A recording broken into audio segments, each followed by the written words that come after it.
and to the republic for which it stands, one nation, under God, indivisible, with liberty and justice for all. Good evening, everybody. Do we have any public comment from the board?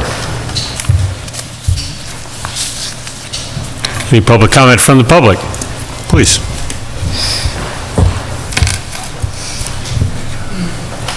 Mr. Chairman, members of the board, Ms. Lemieux, we had some good news here for you. It's a nice way to start.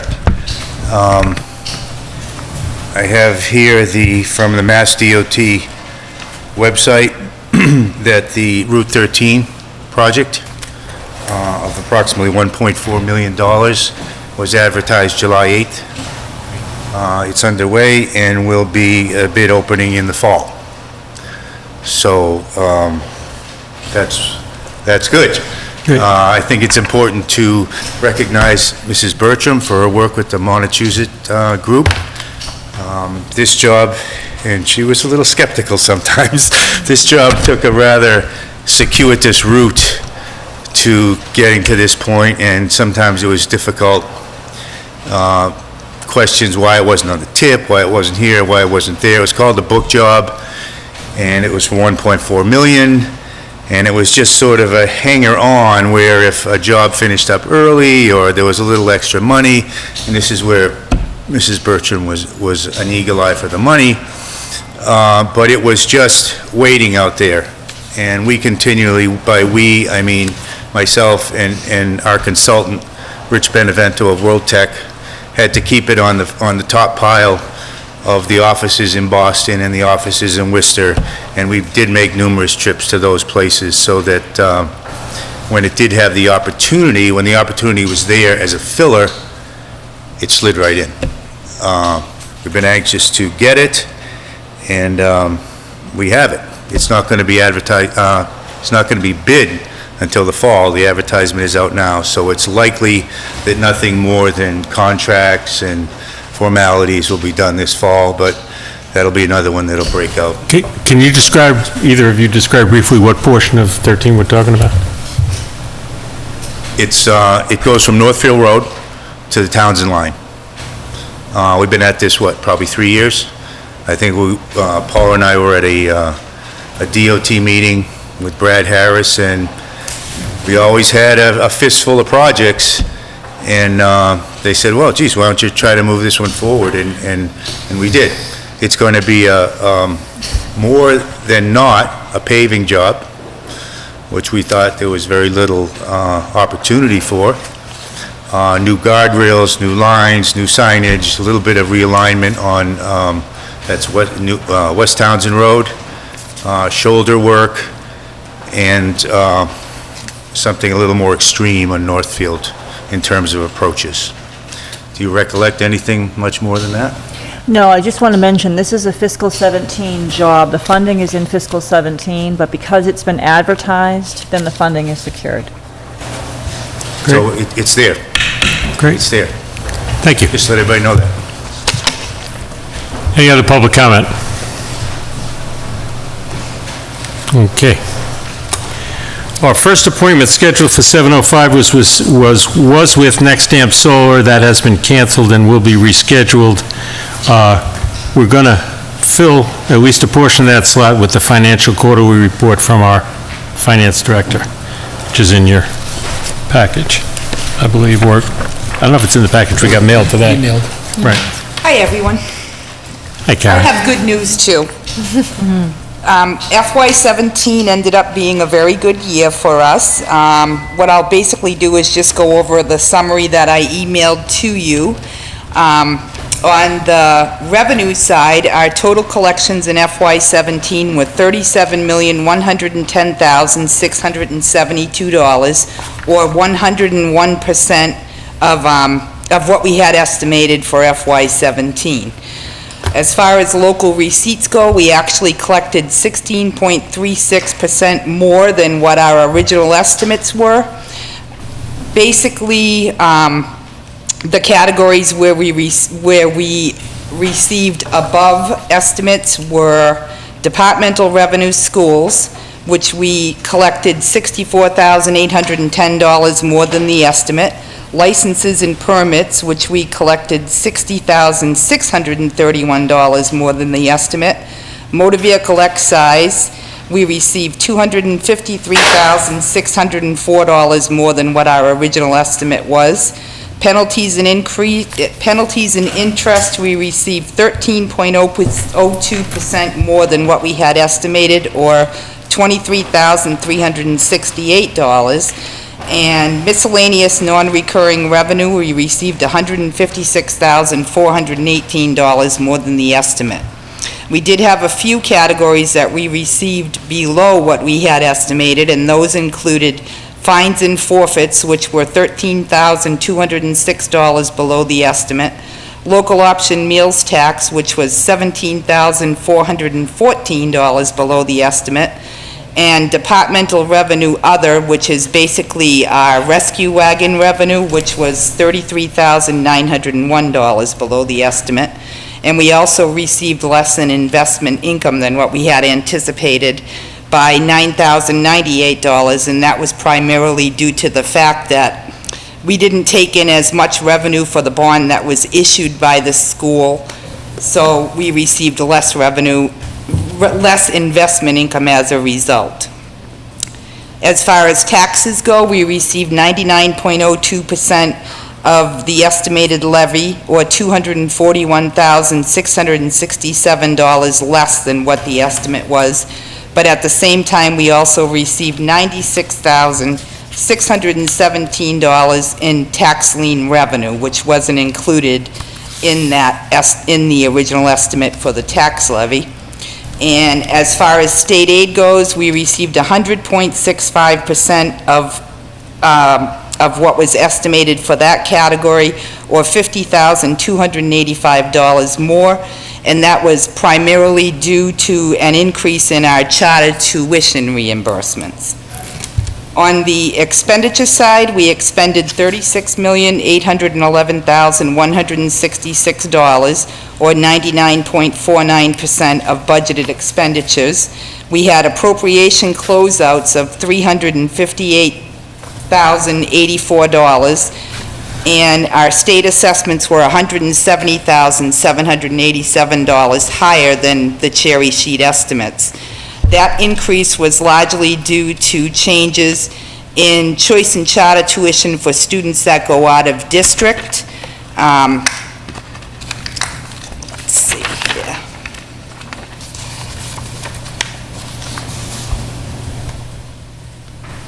The school committee and the school superintendent did agree to leave whatever the net increase was in the choice and charter tuition assessments and in the increased revenue that we received for the charter reimbursement in the school's appropriation at year end, in order to eliminate any negative effect on the closeout process because of those increases. Of note on the expenditure side, just a few things I'll highlight is that we did leave a small balance in the salary reserve fund of $1,734. There was a closeout in the assessors administration of $1,156. The tax collectors administration closed out $5,804. There was an unexpended balance in our legal expense appropriation of $5,209. The town clerk's administration closed out $6,810. Conservation Commission had a small closeout of $3,118. Central purchasing had $12,450 closed out at year end.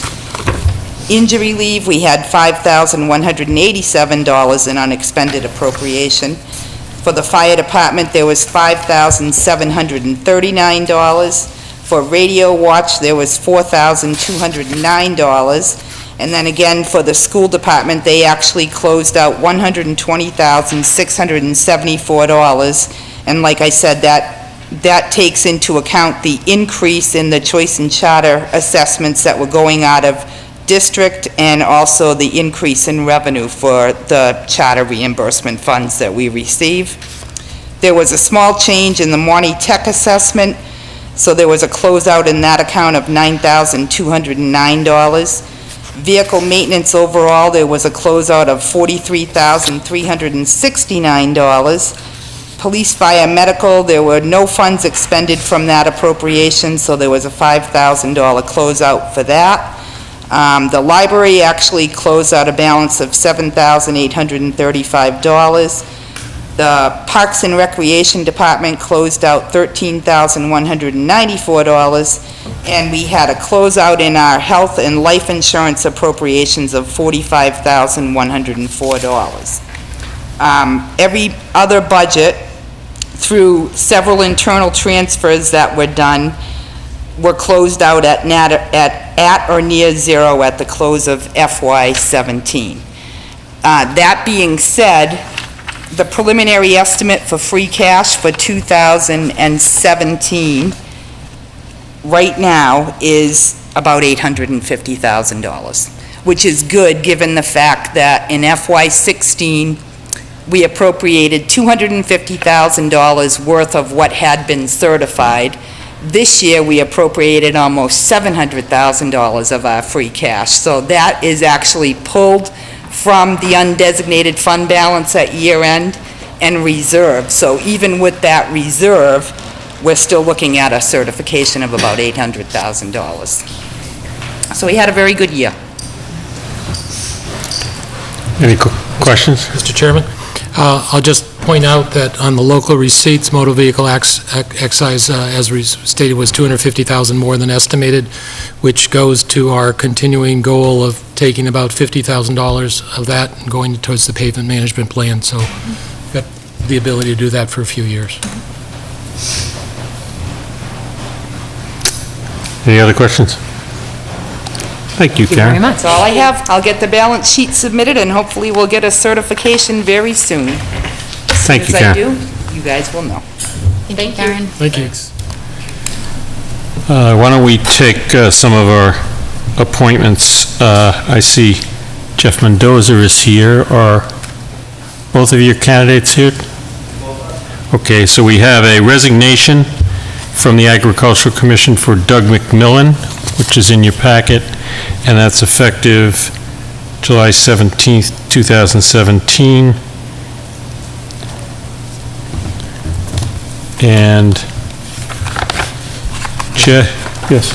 An existing vacancy in addition to that. And an additional vacancy in addition to that.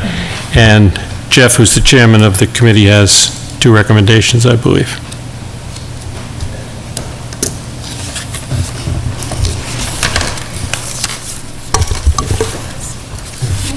Good evening.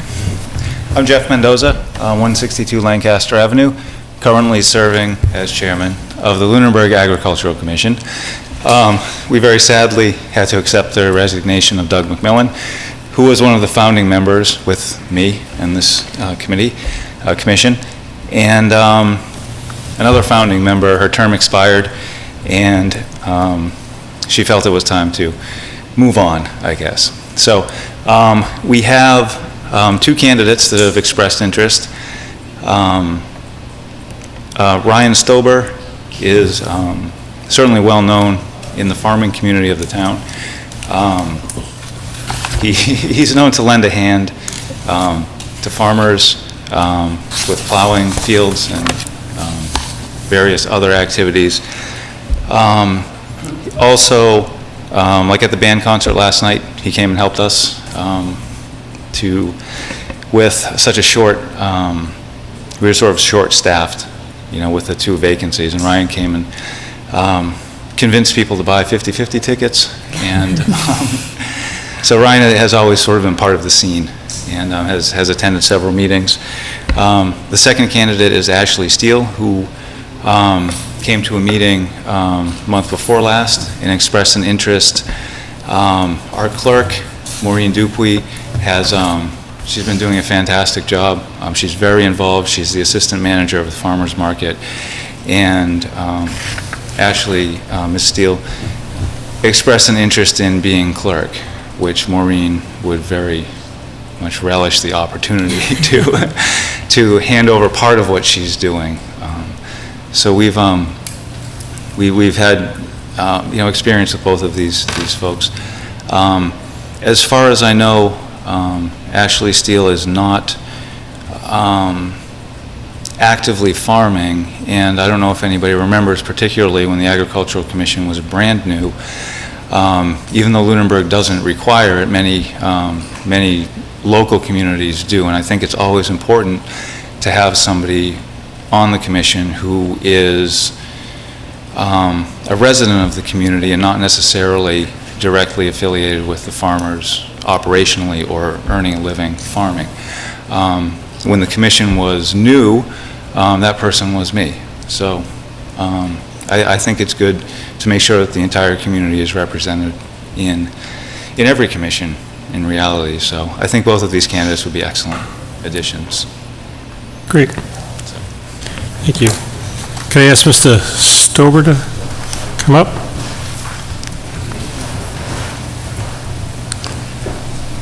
One of the questions we always ask is, tell us a little bit about yourself and why you want to volunteer for this opportunity. Let's see. I live on Pleasant Street.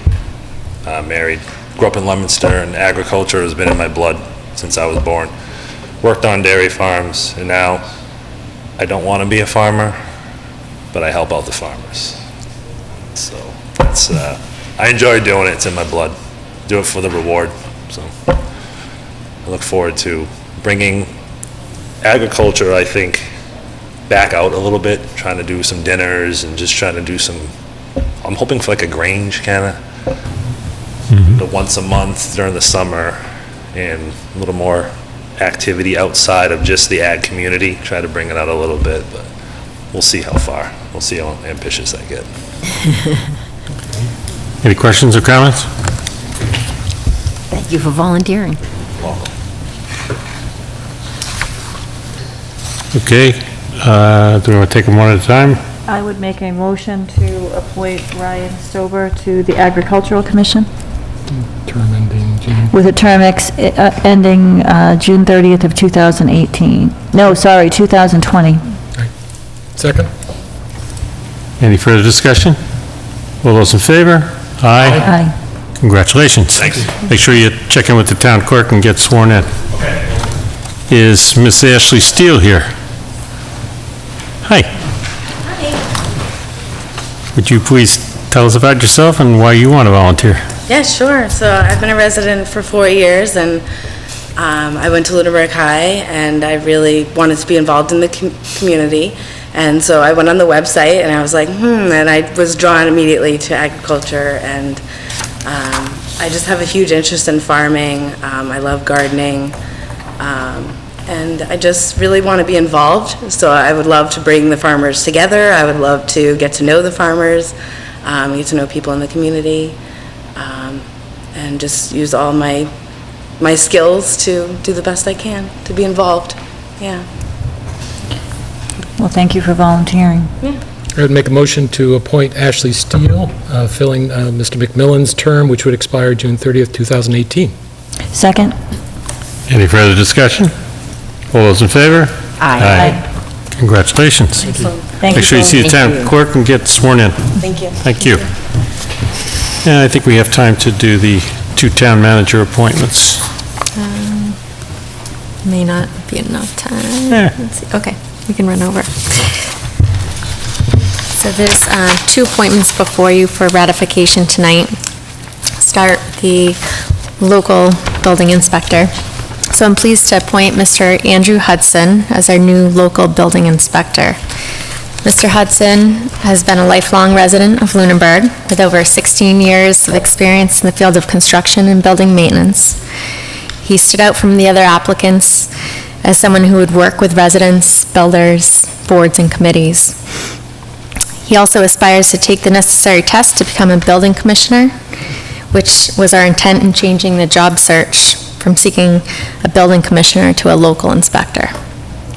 The land use director, Adam Burney, the building commissioner, Gary Rhodes, and I all agreed that he was the best candidate for this position, and we highly recommend that you ratify this appointment tonight. And I'd like to welcome him up to the podium. He's here tonight.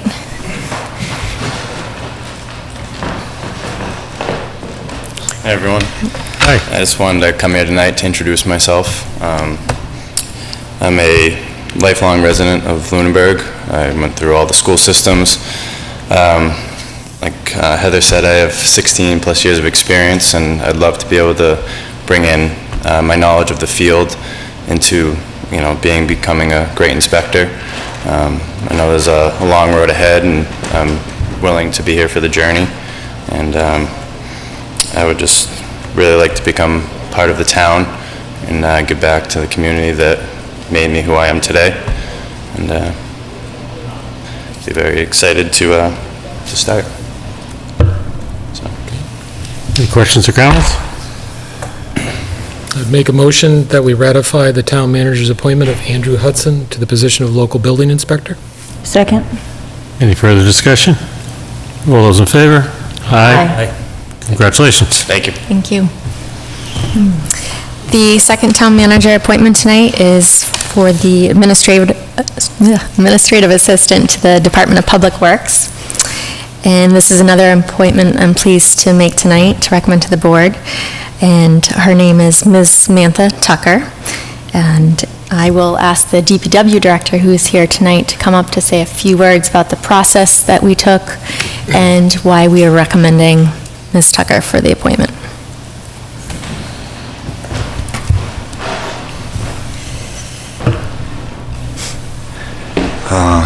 I am not Mrs. Tucker, Miss Tucker. She is originally from New York City and has a home in Shirley.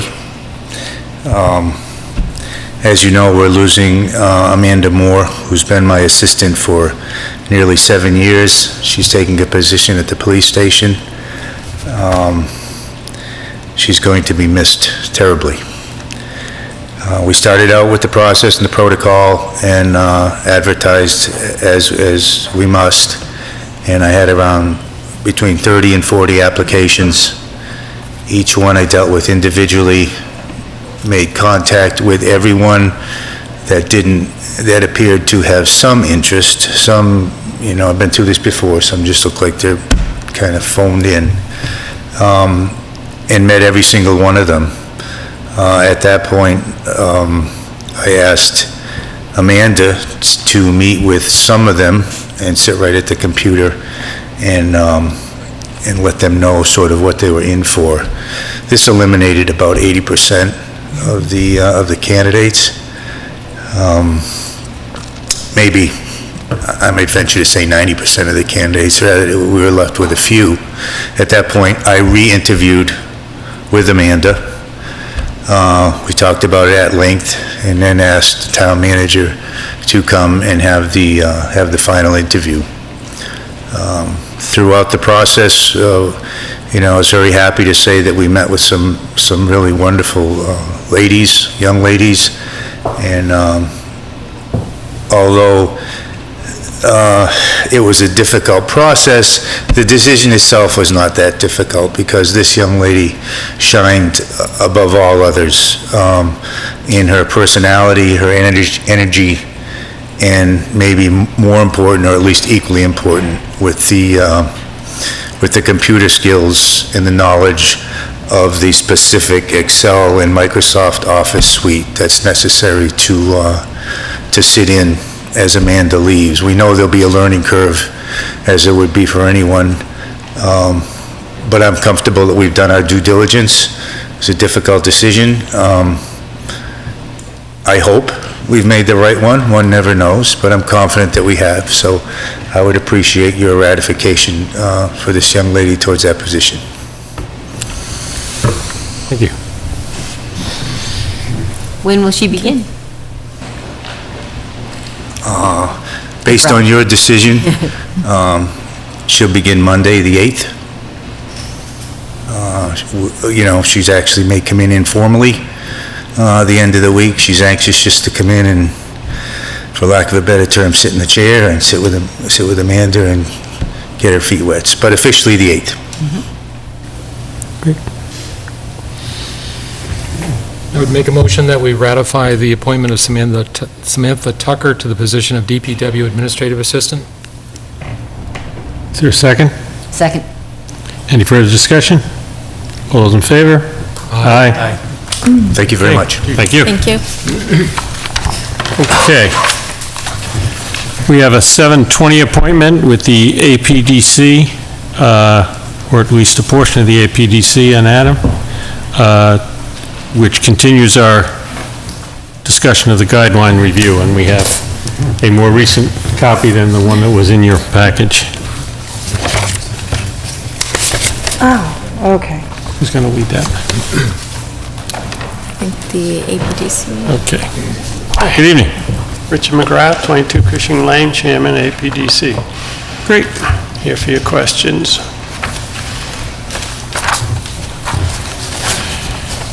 I'll note for the record that, as requested, were able to send out a letter to the property owners in the village district, so for the communication, to let people know and where they could find the information. So thank you for doing that. No, the pages aren't the same. Is it noted where the changes were made? Yeah, because the pages don't match up with the prior version, so. We just got this version right in our hands now, and I was wondering if there was some way that we could tell where the changes were made. Do you want to address what the changes were made specifically? I'll do my best. Cullen Dwyer, 76 Main Street. Can I have a copy of this? The most recent one. Okay. Okay.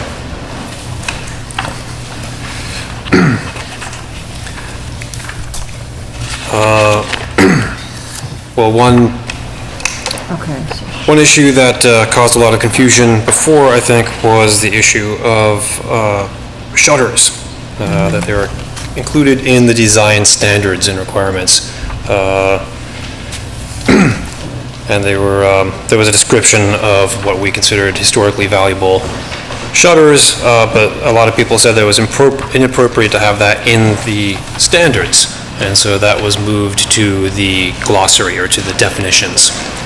So there's a description of shutters and the way that is appropriate to hang shutters in the glossary, but it's no longer part of the design standards. Okay. Is that the only change that was made? There were others. The 7-day review. Oh, yeah, the 7-day review, which was eventually struck, right? And that, there was, I believe it was page 23.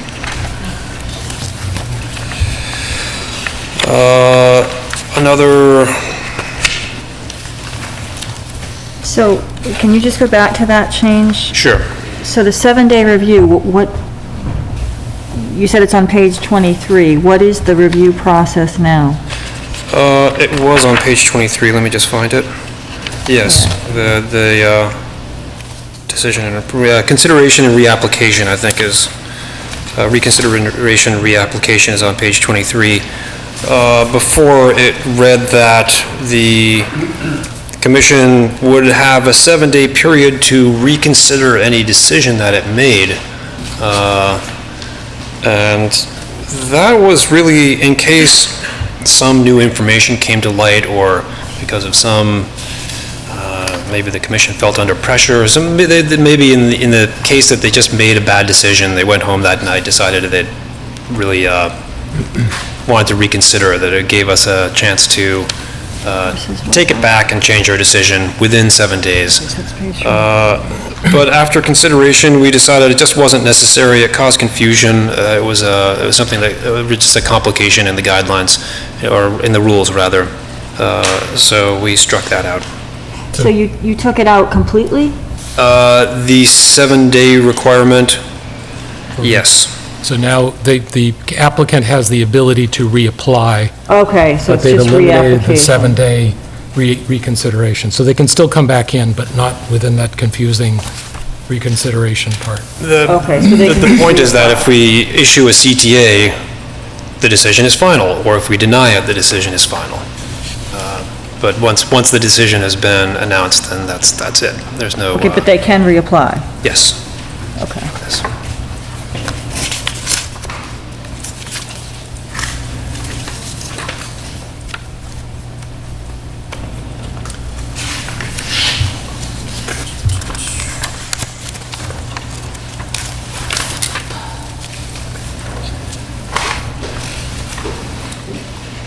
On the old version, on page 20, under enforcement, it talks about the APDC can use all of its powers of enforcement to ensure compliance with the bylaw as described in section 11 of the APD bylaw. And I'm just missing section 11. Where is section 11? Of the bylaw, do you have a copy of the bylaw itself? So that should be the last. I believe that section says that we can, that we have all the powers of the Historic Commission, that is regarding demolition delay bylaw, Okay. and that we can coordinate with the building department to regulate the issuance of building permits, and that we may also petition the Board of Selectmen to enlist the powers of the town council for cases of legal action. So what the issue is that there are missing a page in the bylaws in the back page of your section. It goes from section 9 on page 34 to some section G on page 35 and then section 12. It doesn't. I just looked at it again. There's just not a space. Ah, there you go. So, because I missed it too. When I looked at it, I said, there is no section 11. It goes from 9 to 12. Oh, got it. But Got it. the spacing is wrong. Thank you. That's why. So it's there. Section 10 and section 11 all blend into section 9 because there's no spaces. Okay. Formatting issue. I'm still missing section 10 then. Right. No, it's at the there. top. It's just very hard to see. Third line. Got it.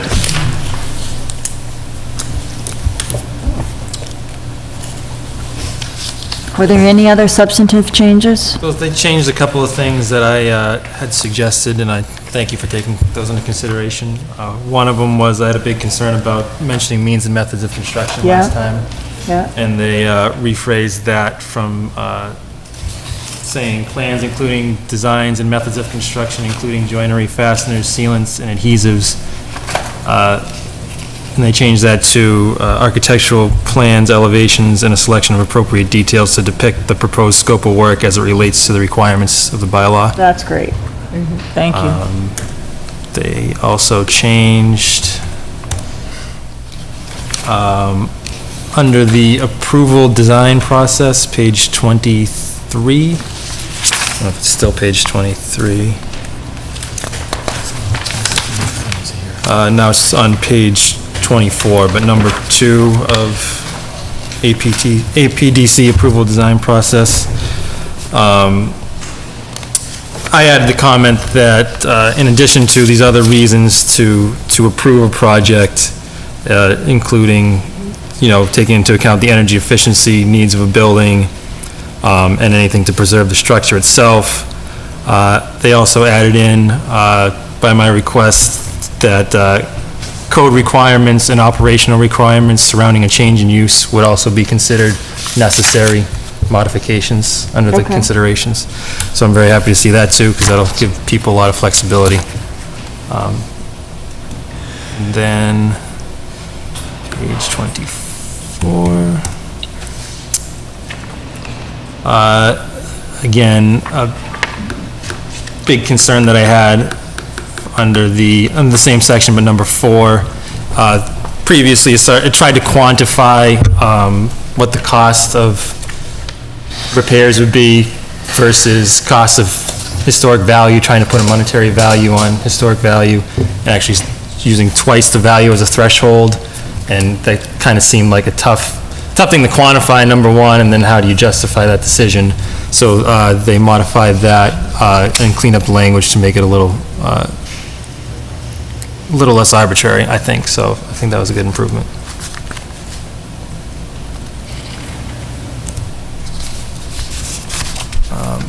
And other than that, only other comment I had was on page 7, under the meaning of historic value. And then authenticity of materials and methods of construction.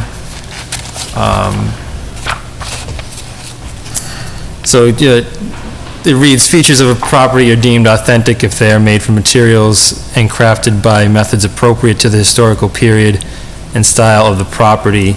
addition or replacement of authentic features are generally the next best thing to antique ones. Newly built features generally fall somewhere on the broad spectrum of authenticity. New modern methods of manufacture may produce articles that are practically indistinguishable from original ones and antique ones, or they may produce articles that only bear a cursory resemblance. CTA applicants and APTC members must be familiar with historical materials and methods of construction in order to properly evaluate the historic value of elements based on authenticity, which is not bad, but my comment was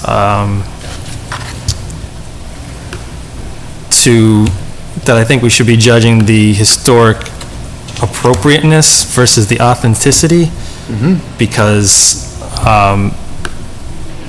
clearly if you're buying a replica piece out on the building, it's not authentic on any level. But it's appropriate to put there based on the style of the home and the area.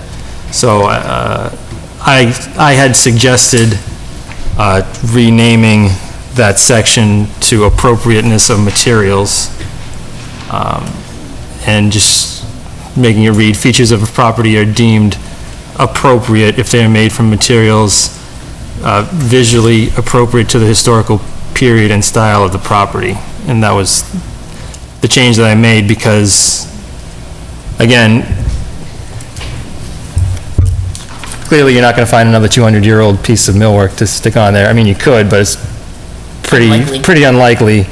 And again, I think the fact that it looks appropriate is what we're going for with the district, and not is a museum piece that's going to be costly and tough for a homeowner to, accomplish.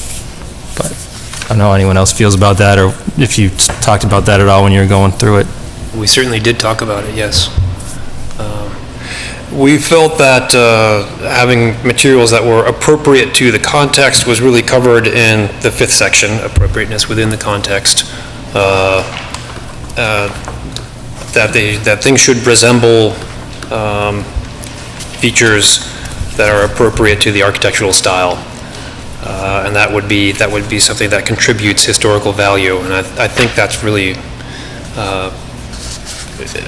in a lot of ways, I felt like your comment paraphrased what we were saying in the next section about appropriateness of context. Right.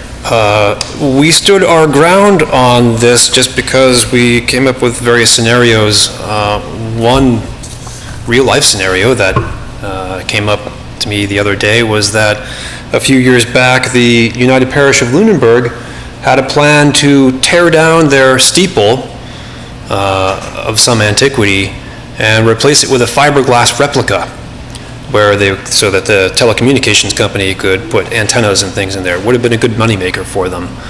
The deal fell through, but I think that would be a good example of something where it would really be a loss to that building and a loss to the community that the steeple is now appropriate to a movie set or to a historical theme park or something like that. It's not a real steeple anymore.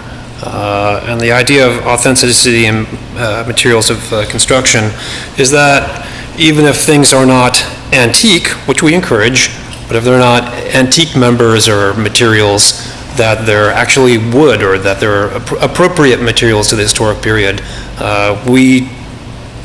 after some consideration, we decided that yes, that is something that contributes historic value.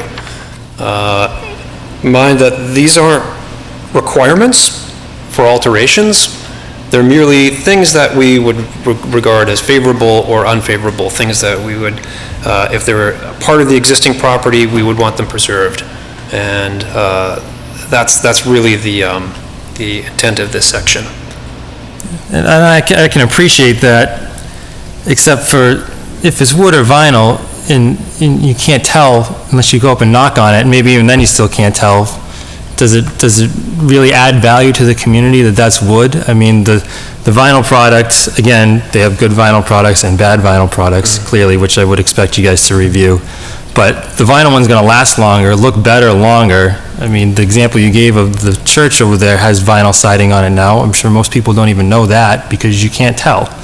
So that's where I just think sometimes aspiring to have people be authentic in material is kind of burdensome and unrealistic compared to what value the community gets from it.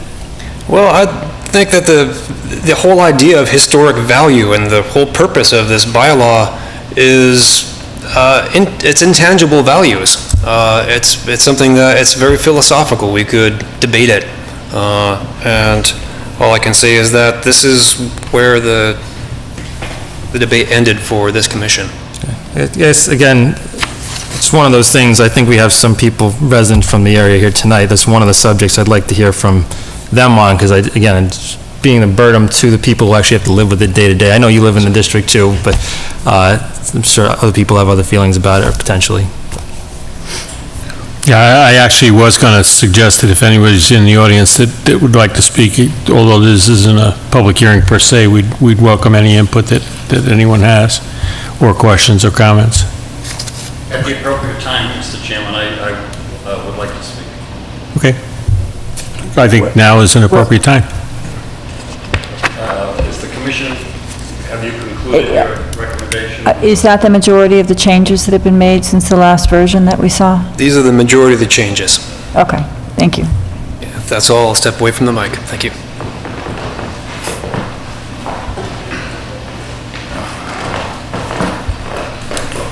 My name is Dave Rogers. I live at 82 Highland Street, and I'm in the historical district, and I don't want to be.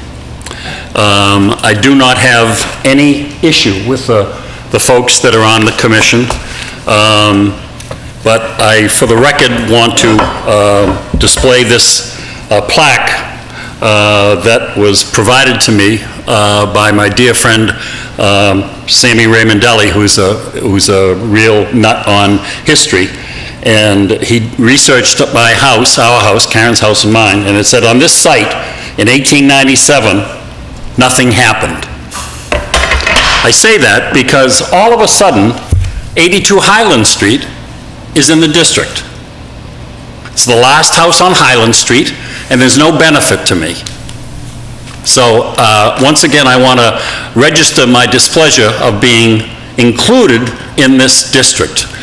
I'm a bit taken back by the fact that as recently as 10 or 15 minutes ago, some changes were given to this board, and I took the time to get them on the website, and was not notified that any additional changes were made. So in the future, I mean, those that are in the district, I think, should be given the courtesy of being advised without having to check the site every day. I would like to read the following, if I could. In my opinion, it is important to note that once again, certain overzealous citizens who have pushed for new guidelines and regulations have also forgotten the most important asset of our town, its people. More regulations, intervention, and costs are being imposed on our residents without any regard to common sense and the historic responsibility demonstrated by the residents of our community. One would guess that irresponsible regard for real property is rampant in Lunenburg. Such is not the case, nor has it ever been the case. Why then must we have even more regulations, the likes of which are proposed by the APDC? Can anyone tell me of specific instances over the past 5, 10, 15, or 20 years that have negatively impacted our town and thus require this type of regulation?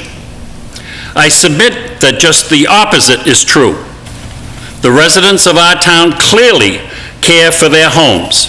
They maintain them and are proud of them. When the houses need repair, they do it. Frankly, they don't wait 5 years to paint the town hall, which is in the center of our community. I have reviewed the APDC guidelines and regulations, And I have the following questions, if I could, please. Has the Board of Selectmen read the APDC guidelines and regulations in total? Mr. Chairman? I asked you if you had a public comment, Mr. Rogers, and I'll listen to your public comment. So you're not going to answer that question? No. Okay. I Mr. will tell you Ebersol? that- Yes. I've read them. Yeah. And just to let you know, what was on the website is the correct one. We had the wrong paper copy given to us Okay. tonight. The correct one was on the website. Then I have the correct one then. That's Yes. Ma'am? You have read it? Sir? Several times. Okay. It's unfortunate the chairman wouldn't respond to such a thing because I thought that would be I didn't ask for questions, I asked for public comment. I did in fact read them several times. It's real simple. I mean, I Right. just asked the question if you, Right. we got nothing to hide here. We're supposed to be all on the same team. Have you become familiar with the style guidelines for houses referenced on page 8 of the guidelines and regulations that were listed? Is this an interrogation, or are you doing public comment here? If it were an interrogation, I certainly would change the way I would be asking the questions. The reason, Mr. Ebersol, I asked this question is clear.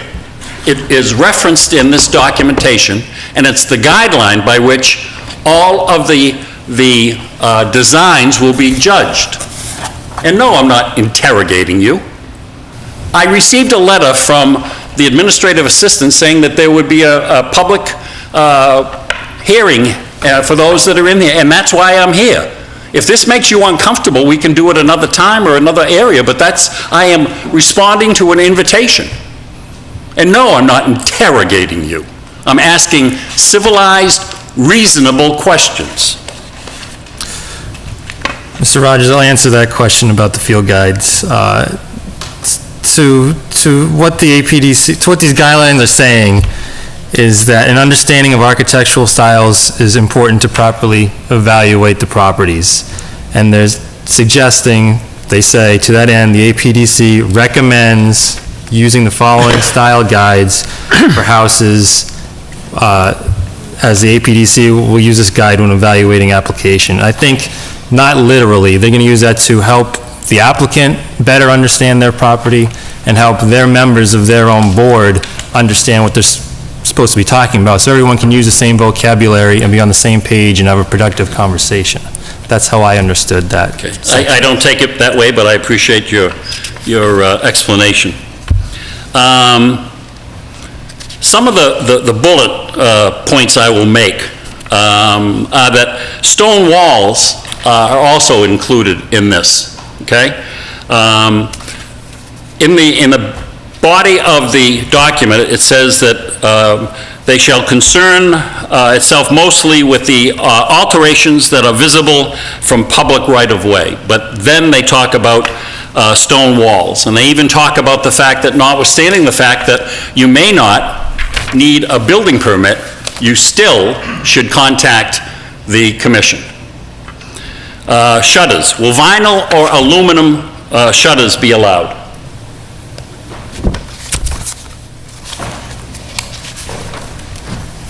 As it's stated, Cullen Dwyer, 76 Main Street, as is stated in the bylaw, shutters are in fact exempt from the bylaw.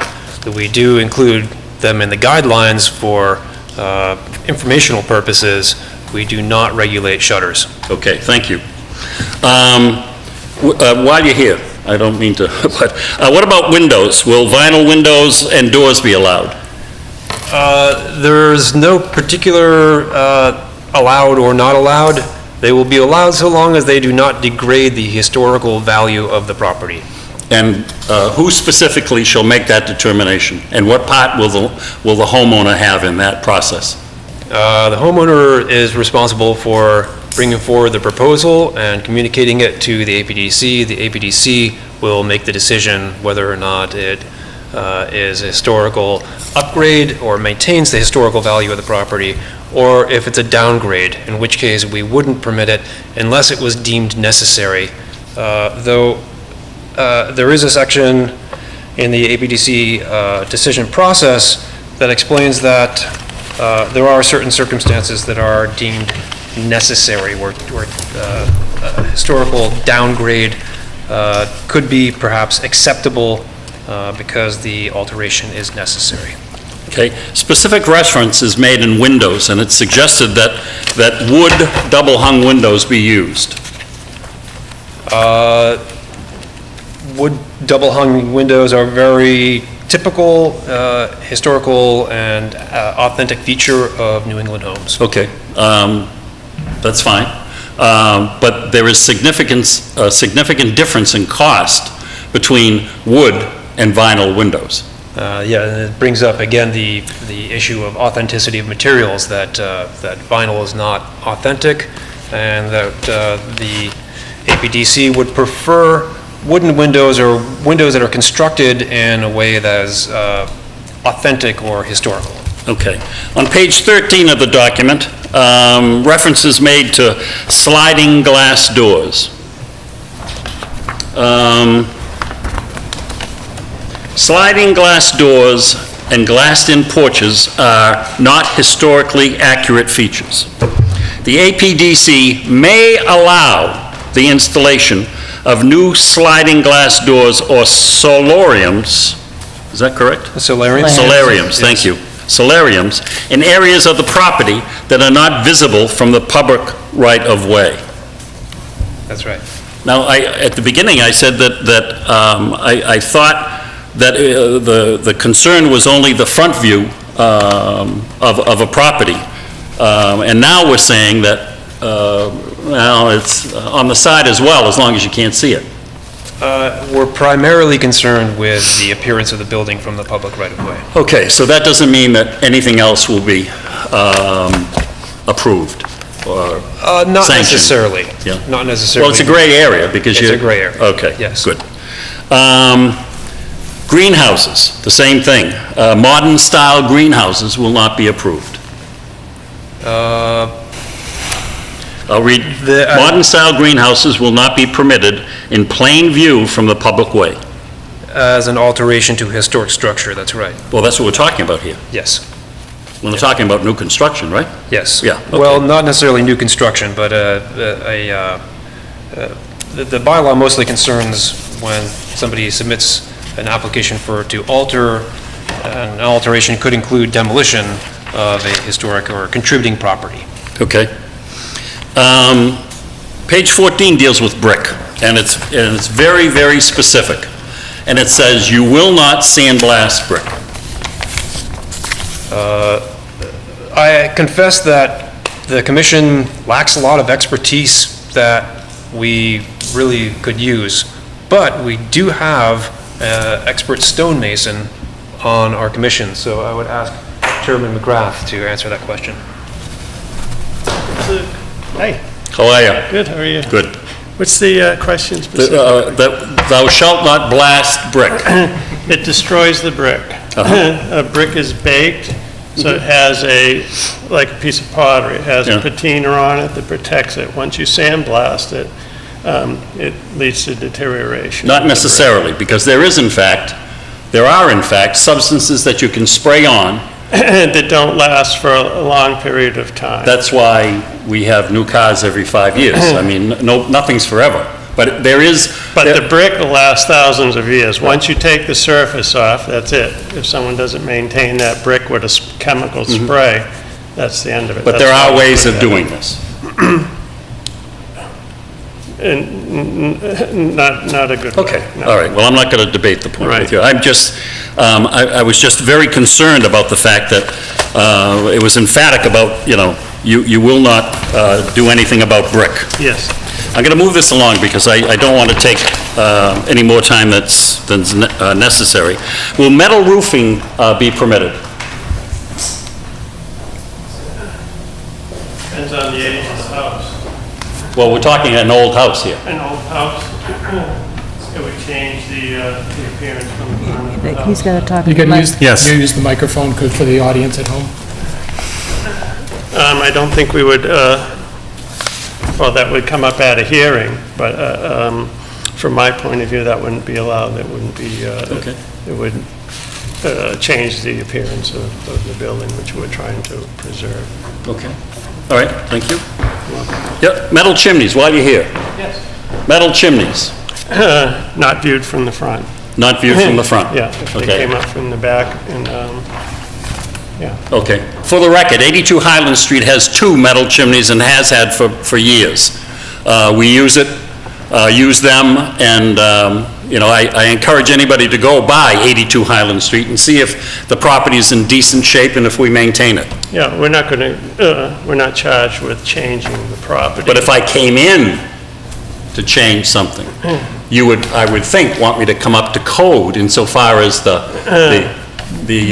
commission is concerned. The building code or the? No, the building These code would have to be, regulations. yeah, these regulations. It would be, it would come up at the hearing. Yes, so it would be an issue that would have to be addressed. Okay.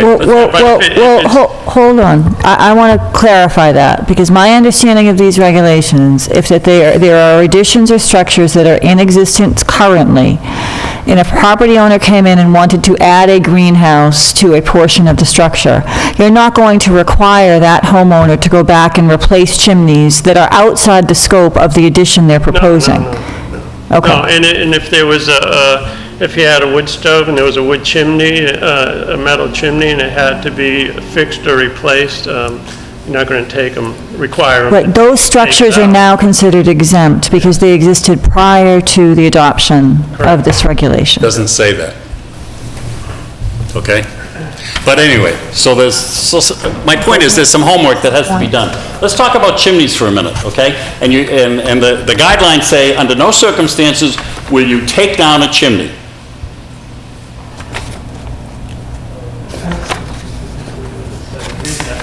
Sure. Page 16. Thanks, Bob. Permanent removal of chimneys.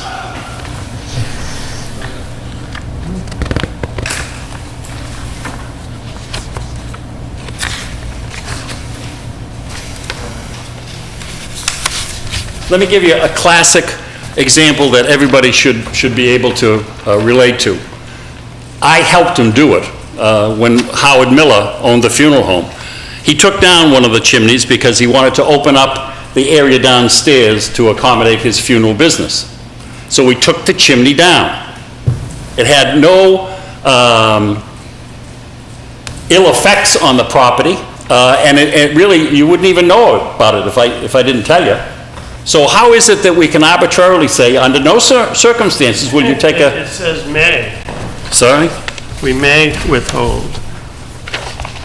The APDC may withhold. Yeah. Certificate to alter if proposed changes to chimneys Include the permanent removal of chimneys. But may, not will. Yes. So all this is talking about going to hearing, so it's discussed. But how do we know that the homeowner can do it? It's arbitrary. It's up for discussion. It is. It goes to the APDC. Okay. That's my point. All right. Page 18, motorhomes. There's some real conflicting information here. Long-term exempt temporary buildings and the recreational vehicles, motorhomes, buses, not blocking the facade and not parked on land, cleared and graded for use by motorhomes. They have long-term temporary approval, right? Okay. The next page deals with permanently exempt temporary buildings. And it talks about vehicles, again, motorhomes, etc. And then it says you can only have a motorhome on your property for 1 year. What are we doing here? I believe that is a section that did get simplified. It's in the new, I'm sorry, do you have this is the most... I don't know if it's the most, they tell me it is. Does it say June on the front or May, June? June 2017. So that's the most recent. That's okay? Yeah, I believe what that says is that if it would be exempt for a long term if you parked it, say, on the lawn on the side of your building. Yeah. And then it would be permanently exempt if it was in the driveway on the side of your building. Yeah. That would be count as a temporary building, but it would be exempt from the bylaw. All right, but this says, it's very emphatic. It says, "The following temporary buildings may remain exempt for a term of 1 year." And then it goes down here. Yes. But yet, in other places, it says permanently exempt buildings, and it's referenced in here. So is it for a year, or is it permanently? It depends on where you park it. It's permanently exempt if it's parked on land that's graded for, I believe that's what the bylaw says, if anybody can correct me. It's actually the same language In both places. permanently exempt temporary buildings, short-term exempt temporary building. It seems like you put it in every single way to make sure that under what category you want them to be exempt. That's the way I would read it, because whatever section, it's exempt. But it says, Bob, on page 18, "The following temporary buildings, of which a RV is one, may remain exempt for a term of 1 year." Right, but if you also go back to page 17, permanently exempt temporary buildings, it's the exact same language on the fourth bullet. So which prevails? I'd say That's my point. they all prevail since they're all there, and that there was decreasing or increasing sections of what you were trying to come up with, and then some things you wanted to be every single time, but I don't know exactly why that was there to begin with. To the layman, it seems to me that either you can put them forever, or you're limited for a year. No, there's also short-term exemptions. If, say, you wanted to put up a big top tent for a wedding ceremony or something like that. Yeah, I'm talking about that would be RVs, something. that's all. Okay, with RVs, let me look at the exact language. I know the language in that section was laborious. Yep. One thing that came up the last time we were before the Board of Selectmen is the fact that the APDC, you'll be glad to hear this, has absolutely no power to enforce this section of the bylaw. We were required to come up with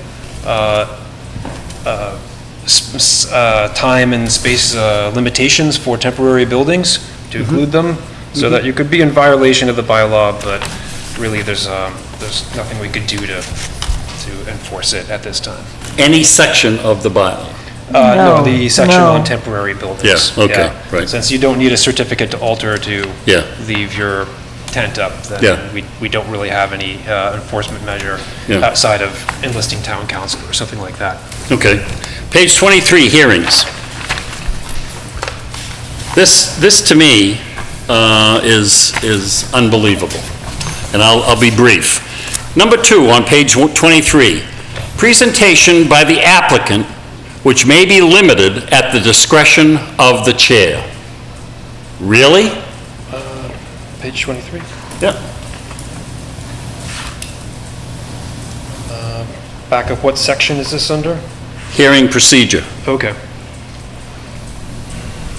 Okay? Number 2, presentation by the applicant, which may be limited at the discretion of the chair. So the applicant is doing his thing, but the chair can say, whoa, wait a minute, whatever. Number 3, questions or comments by the members of the commission at the direction of the chair. Responses shall be made to either town staff or the applicant.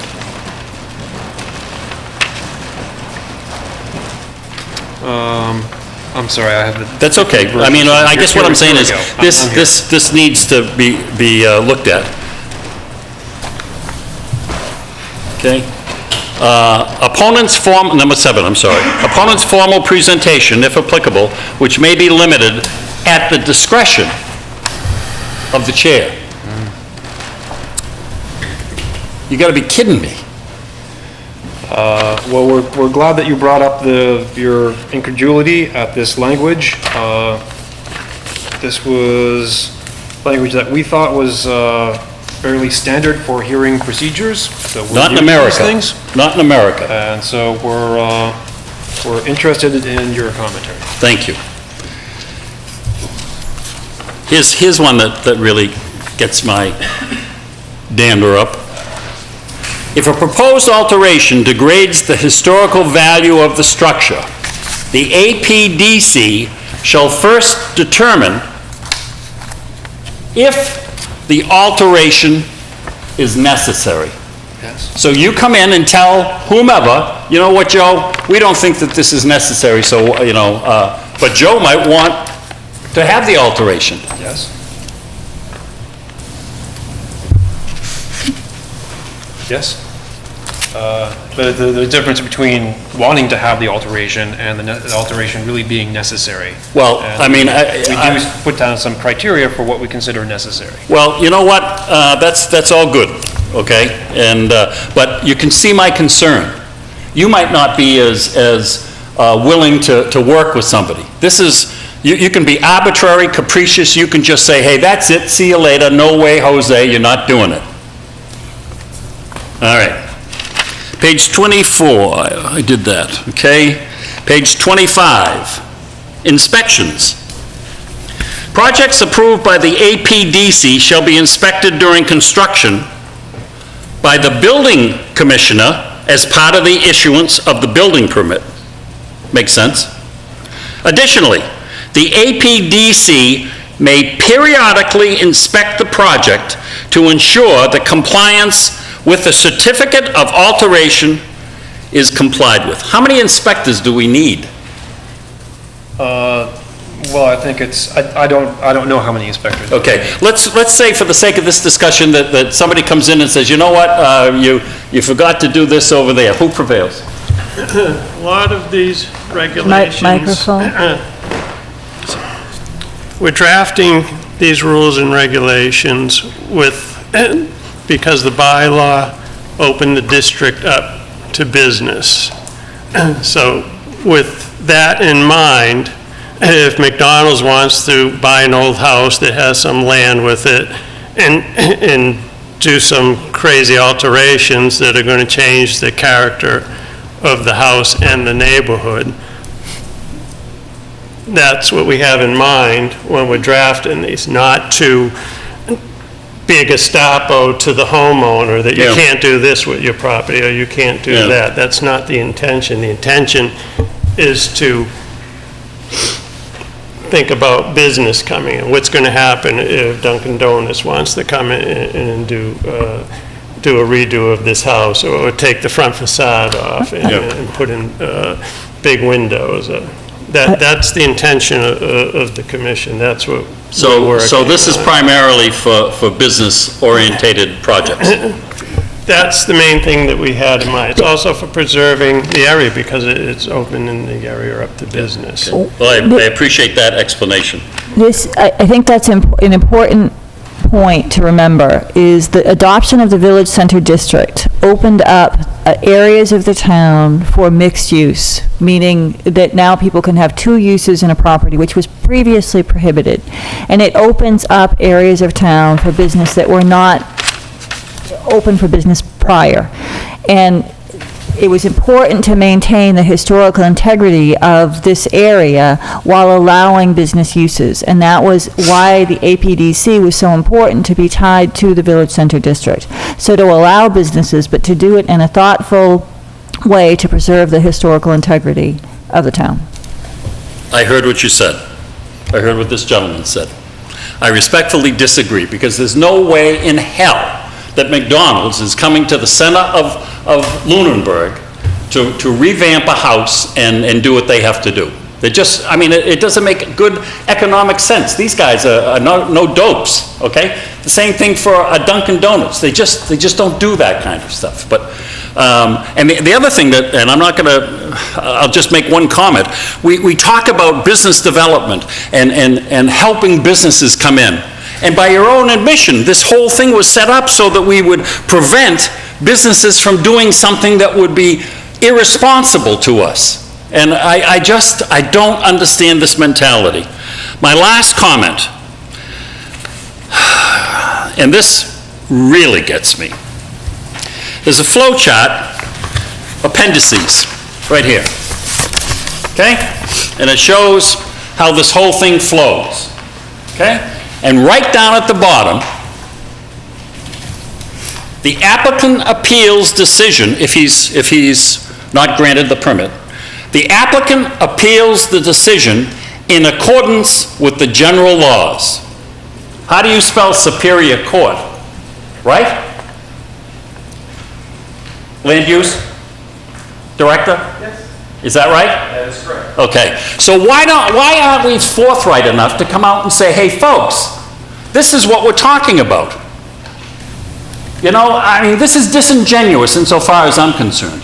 It should spell out what happens. But more importantly, insofar as I'm concerned, you come in and you're, for whatever reason, you're turned down by this board. In order to do anything, you have got to spend money and go to Superior Court and fight your case. Where in every other instance in the town of Lunenburg, we have the Zoning Board of Appeals, we have we have ways that we can mitigate this. There's no way. You go to Superior Court and that's it. The last thing, I said it was the last, but with this whole thing, and Damon, I'd like your input on this. Sure. As part of the requirement for all of this, right, if somebody's going to redo something, Yep. they have to have an architect come in and do the plans, Correct. okay? They also have to have sight lines and slopes and that kind of stuff, and architects don't do that, do they? Yes, we do. The sightlines, they're talking about roofs, not traffic. No, I'm talking about slopes and that sort of thing. The way I read it, it said you need a civil engineer to get the bounds and that kind of thing and find out what's happening.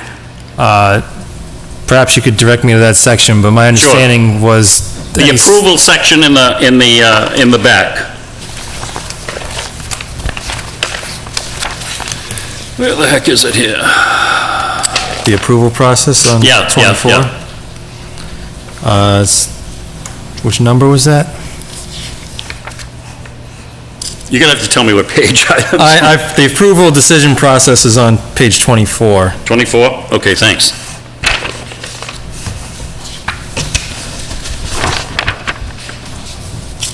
No, there was a listing that said that there was an architect, they talked about the folding of the 15 sets of plans and all that kind of stuff, and then they talked about... Submission requirements, page 22. Yeah, okay. Yeah. What's the second part there?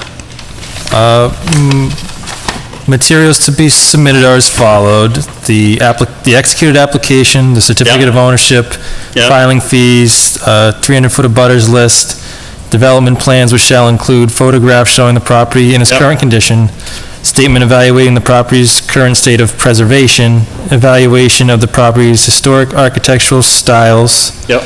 Number 9. Or E, I'm sorry. Number E. Architectural plans, elevations, and sections of appropriate details to depict the proposed scope of work as it relates to the requirements of the bylaw. I interpret that as the distinct possibility that you might need a civil engineer to come in and get some grades and that sort of thing. No, that would be if your project was before the planning board for, say, reuse of the building for a change of use, where you said earlier that if there is a change of use, you wanted to incorporate some issues here. So again, this is a change of use, which would need to go before the planning board to look at your parking and all that stuff.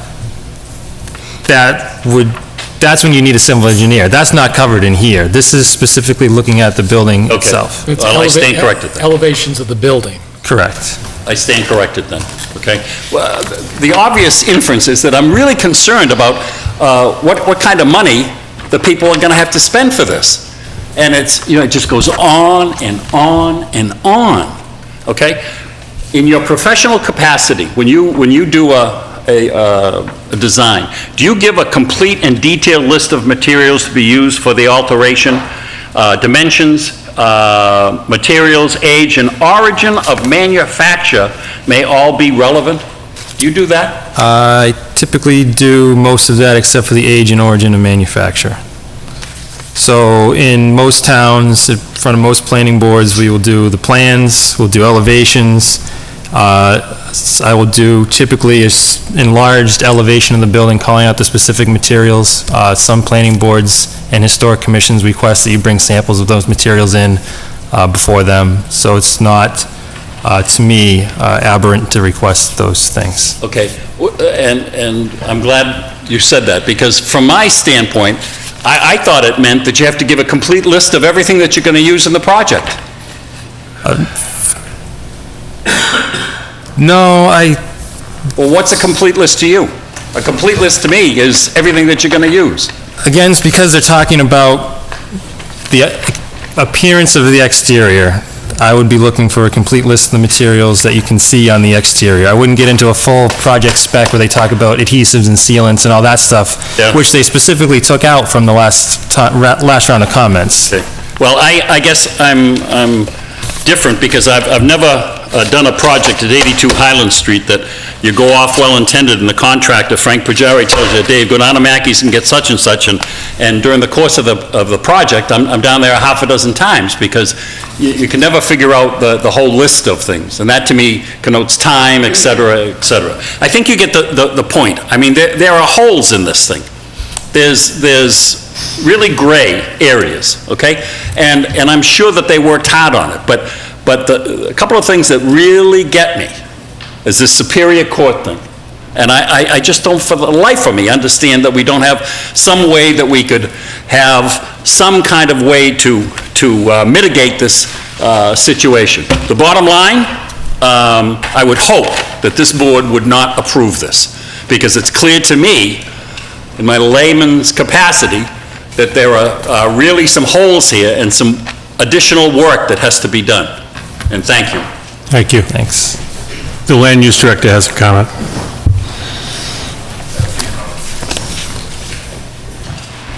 We'll go backwards, and we'll start with Superior Court. So the language of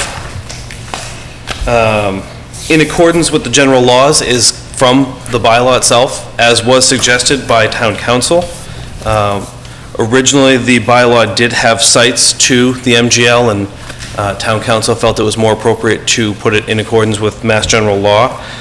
And just to clarify, there is no board within the Land Use Department, exclusive of the Conservation Commission, where an appeal of that board's decision is not through the Superior Court.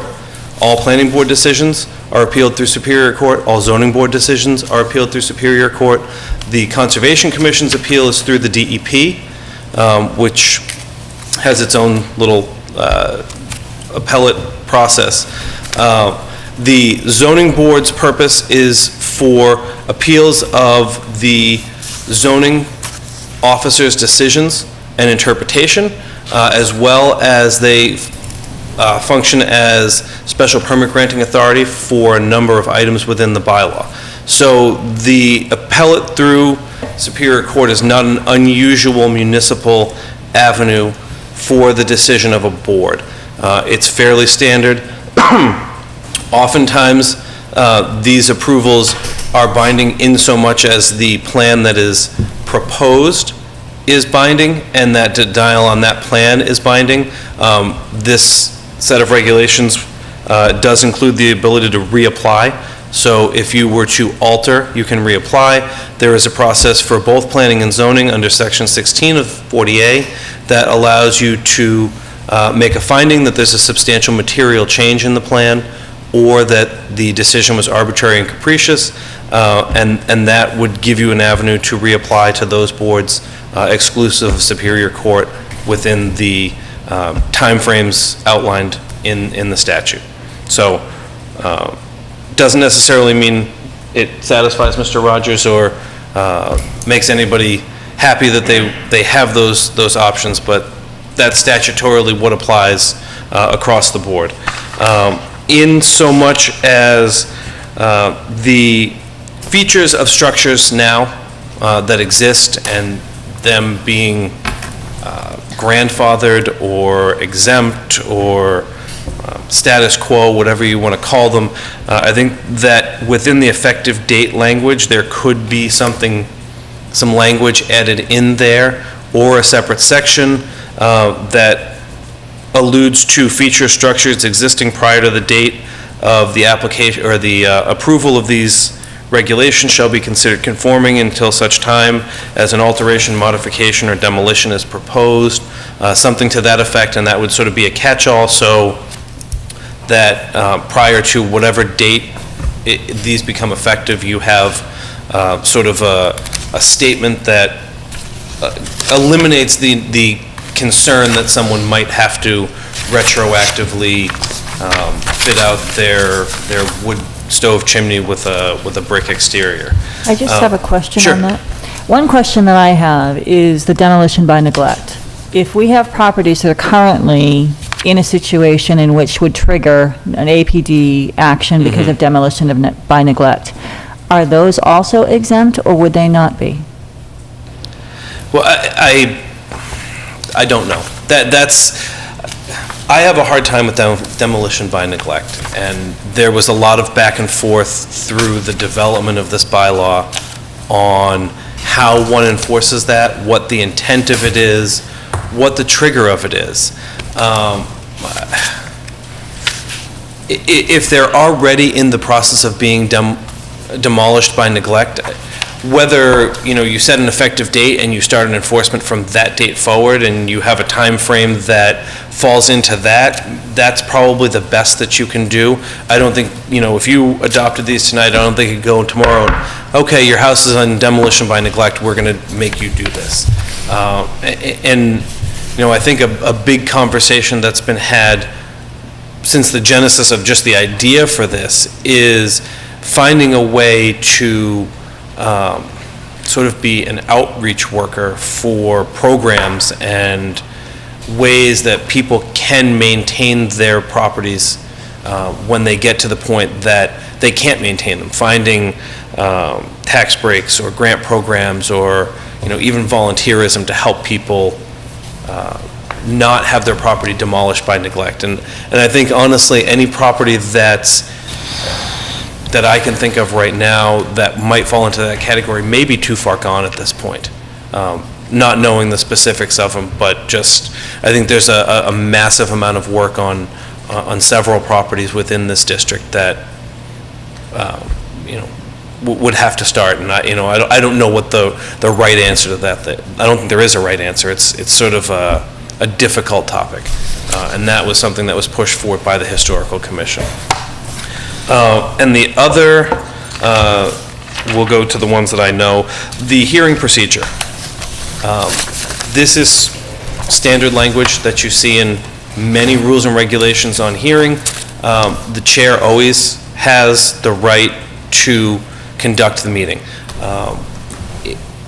We've all been at meetings where someone gets a little excited, gets a little overzealous about something, and they either need to be stopped, they need to be removed, or sometimes, and I think Damon can vouch for this, engineers, they just like to talk about all the fun calculations that they did, and the chair can just say, you know what, we don't need to hear about that now, let's hear from the people who are here with you or the people who are against you. So I don't think it's a closing of debate, I think it's a facilitating of the meeting that's intended by that time frame. It's certainly, I think, grounds for appeal anytime someone is prevented from providing their side of the argument, but I also think there needs to be a facilitation aspect from the chair. And then the last thing that I have a note on is the motorhomes.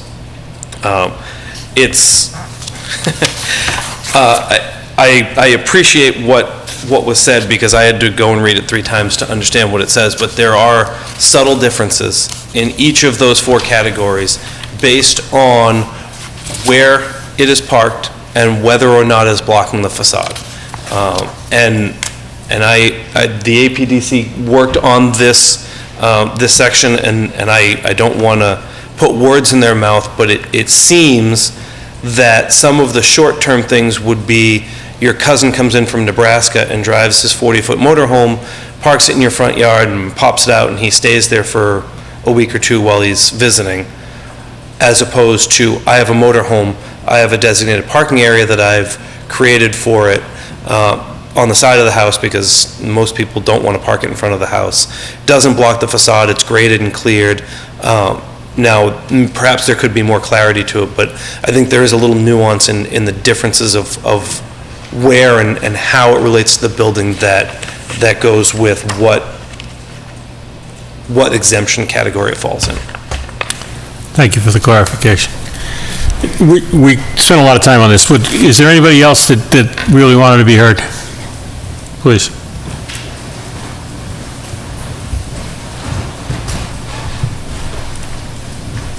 Hi, Nathan Lockwood, 91 Main Street, Lunenburg, in the APDC. So I'll be really brief. Yeah, so first of all, I just want to express my appreciation to everyone who worked on the bylaw and contributed throughout the process. Overall, it's really, I appreciate how hard it is to write these documents, they're legal documents, and I thought it was very professional given the challenge of the situation, the material, so I do appreciate it.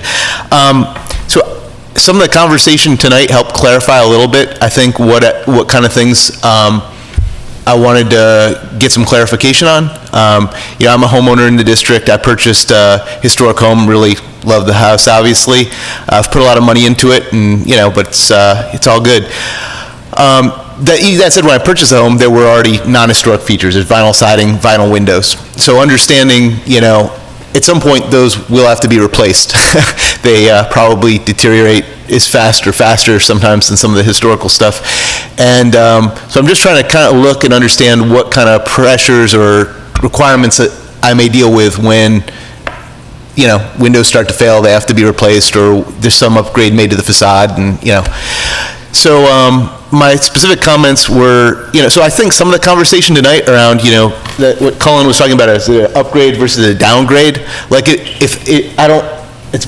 read the whole thing the other night, but like it'd be really useful to understand that logic, like in the document, like if it is the case that if I'm not downgrading, I can do it. Like there's a difference between, we're not going to make you take down your vinyl windows versus, but by the way, when you go to replace them, they're going to have to come up to code versus, okay, you're not replacing a historic thing with, replace, not to say whether, if I replace vinyl siding with concrete siding, that would probably be like a neutral, right? Or a vinyl with vinyl, it's not a downgrade, I'm assuming. So with regard to some of those things, like in the district bylaw, the APDC district bylaw, which interestingly is pretty difficult to find the original copy of on the web or on our website, because I couldn't find our general bylaws on our website, and what I found, well, maybe they were buried in some folder when I Googled them, and it was a photo scanned copy, but that's another story. But long story short, in the APDC that was passed, there was an more emphasis on, like, for certain facade elements like that, on appearance and kind of what's there. I mean, the specific language on the siding and whatnot, most things were good. Specifically about the siding was, it said it may sometimes permit non-traditional materials. That's what it says in the guidelines. Whereas I felt like the bylaw was a little more by right permissive, like, if it meets the appearance or whatever.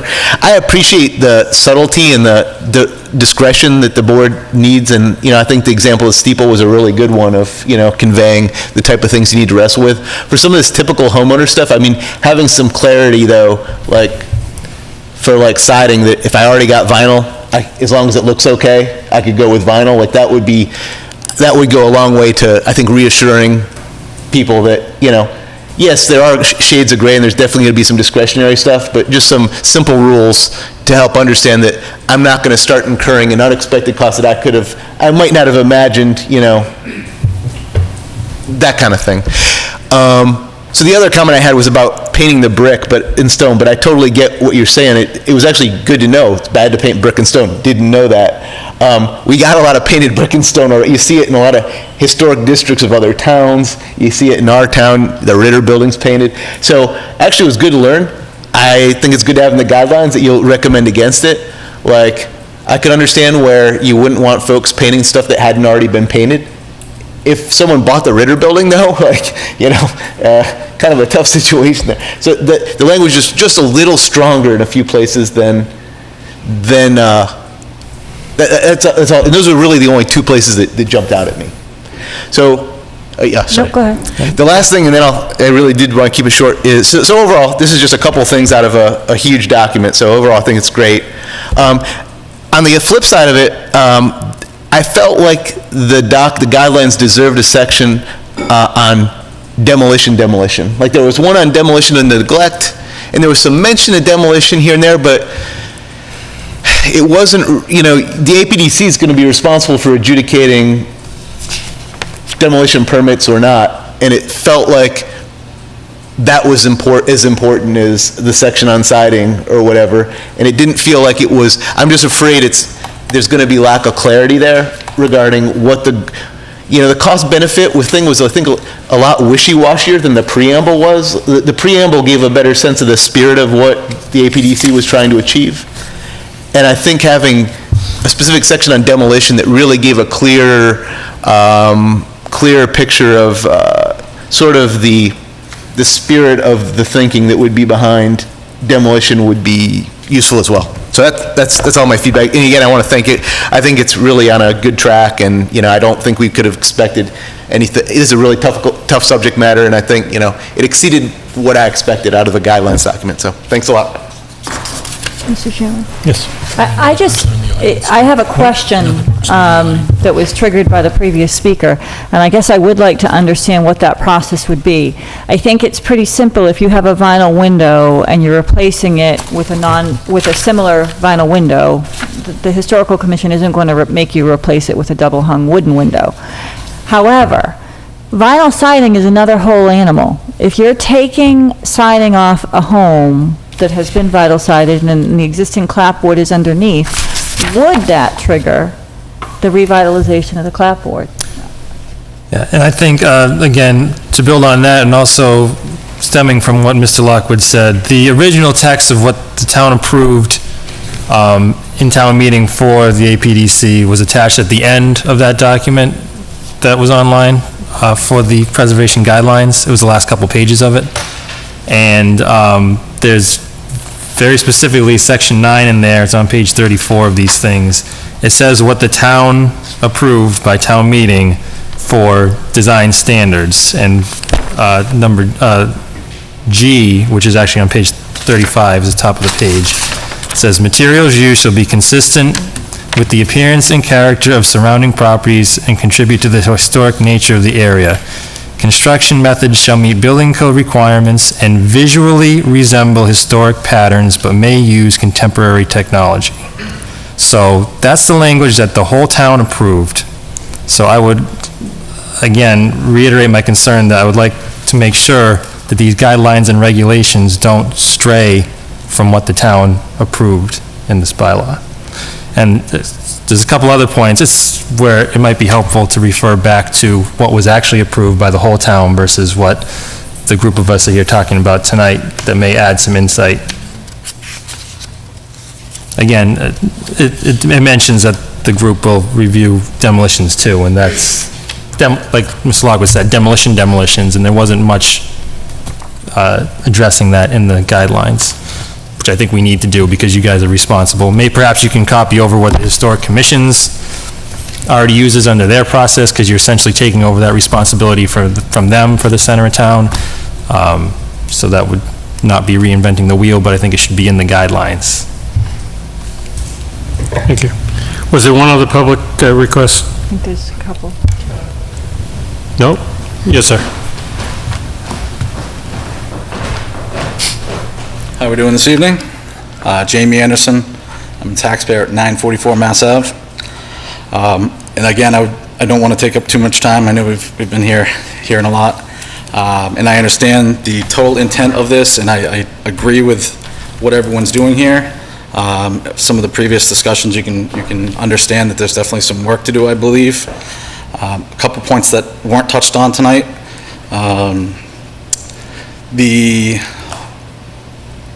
It was noted that they're primarily concerned with street side appearance. I mean, I think we can agree that you drive by most houses from a street, you can see three sides of that house, in the most part. So that needs to be clarified a little bit. One of my other notes, and it was talked about earlier about part of the submission, 8 sets of architectural plans. If I'm going to go forward and try to replace siding that won't take paint anymore, and to Damon's point earlier, some of the things are cost prohibitive, and some of the language reads, it's a little ambiguous as far as, can I put vinyl siding that has a very nice appearance, similar to wood or PVC trim? So there's some ambiguity there. I can't say the word, sorry. Back to the submission of 8 sets. So if I'm going to replace the siding on my house, do I need to get an architect involved to do an elevation to basically draw my house and put it on paper so that we can present that as a part of the package? That's a concern, to add added cost to any kind of project. Is that the intent, to have an architect draw my house for me? To the microphone, please. I'm sorry. Not for minor repairs, so if you're changing all the siding on the house, you have to fill out the application, come before the board, tell us what you're doing, and then we review it. Yep. What's the specific question? Well, with some of the submission documents, it lists what you would like, but... We encourage you to check with us first. Yep, and that's my next point. So it references on page 21 here, it talks to applicants are welcome and encouraged to schedule 1 or more pre-submittal meetings with the APDC. Yeah. These meetings can be to review submittal materials and pre-submission technical review. Yeah, so you'd say, I want to change the siding on my house. Yep. It's not taking paint.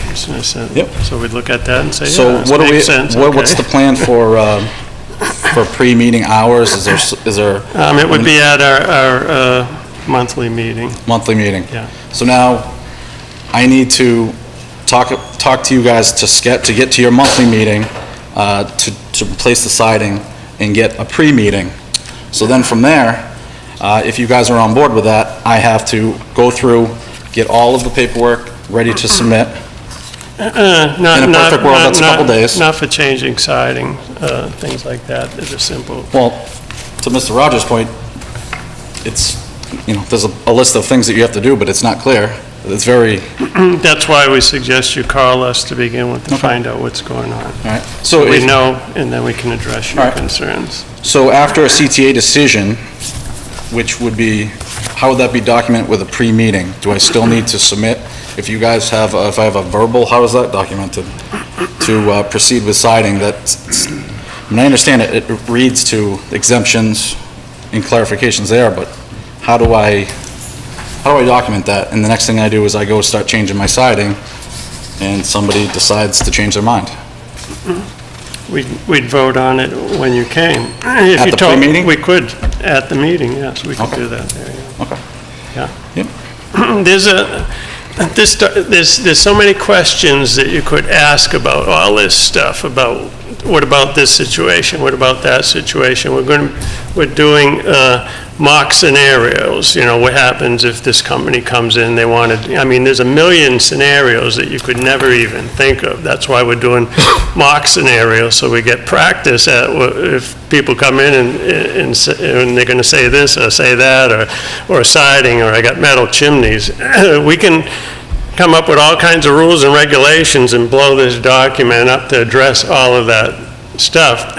The idea of our intention in writing this was to be a guiding body underneath the bylaw, and to make it as simple as possible.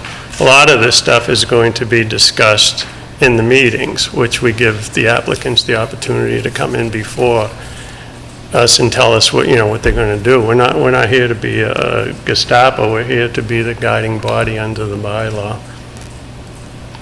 All right, well, I admit, I've read through this several times. The first time I was not too happy with it. I understand that it's a work in progress, and I believe that there's definitely some changes that are required in this, and unfortunately, it's some of this what's in here is very cost prohibitive to get a project done, when it reads to commercial construction a lot more than a residential home remodeling, so. And again, I don't mean to be confrontational. It's definitely a very, it's solid, well-written, but it seems one-sided. Please. Just a clarification on the application process that the APDC has the right to waive any and all application requirements, and specifically to address the issue, would he need an architect to draw up plans of his house to reside? No, you don't need an architect for that, and so we would, of course, waive all of that, and that would be part of the administrative review, that we could come in, they could explain it, and we could say, as Chairman McGrath explained, okay, we obviously, there's a long list of things that you need, submission requirement materials, but not all of them are relevant to every project, and so we would explain, okay, we need this, this, and this from you, and we don't need all the rest of them. Thank you. And where does it say that?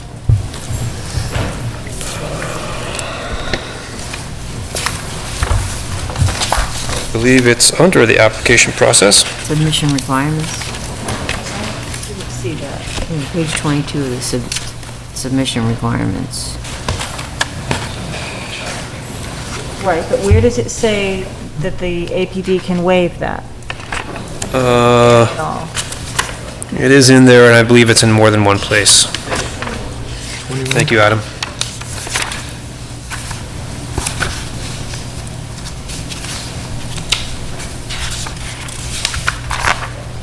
So it's under waivers. Okay, so if a person was going to come to a pre-application meeting, the process they would follow based on this is they would request a waiver at that time, and the APD Commission could then grant such a waiver at that initial meeting. Yes. So that would be the process. That's the process, and moreover, that the APDZ has, by their own volition, the right to waive any requirements. Okay.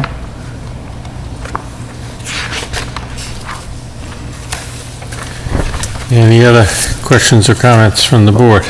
The other comment that I have, it goes to Mr. McQuaid's point earlier, and I think it's an important one, is that looking at what the town voted under Section 9 specifically talks about use of contemporary technology and that it would not be prohibited.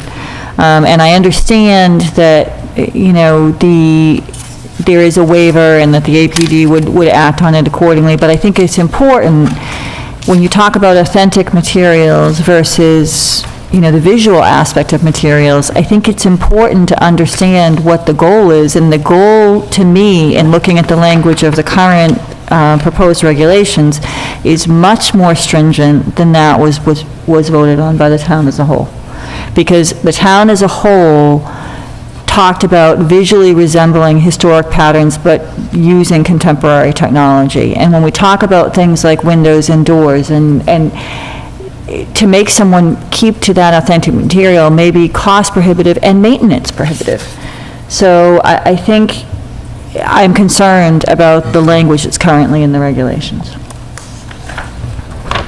And just following up on that, I think there's a general rule that if there's a conflict between a regulation and the bylaw would win over. So if somebody challenged a decision, even though that there is the little gray area that says may use contemporary technology, I think there would be the appropriate times when that could be. I know Cape Cod Historic District originally did not allow wooden, anything but wooden corner boards that were painted white on the shingled houses.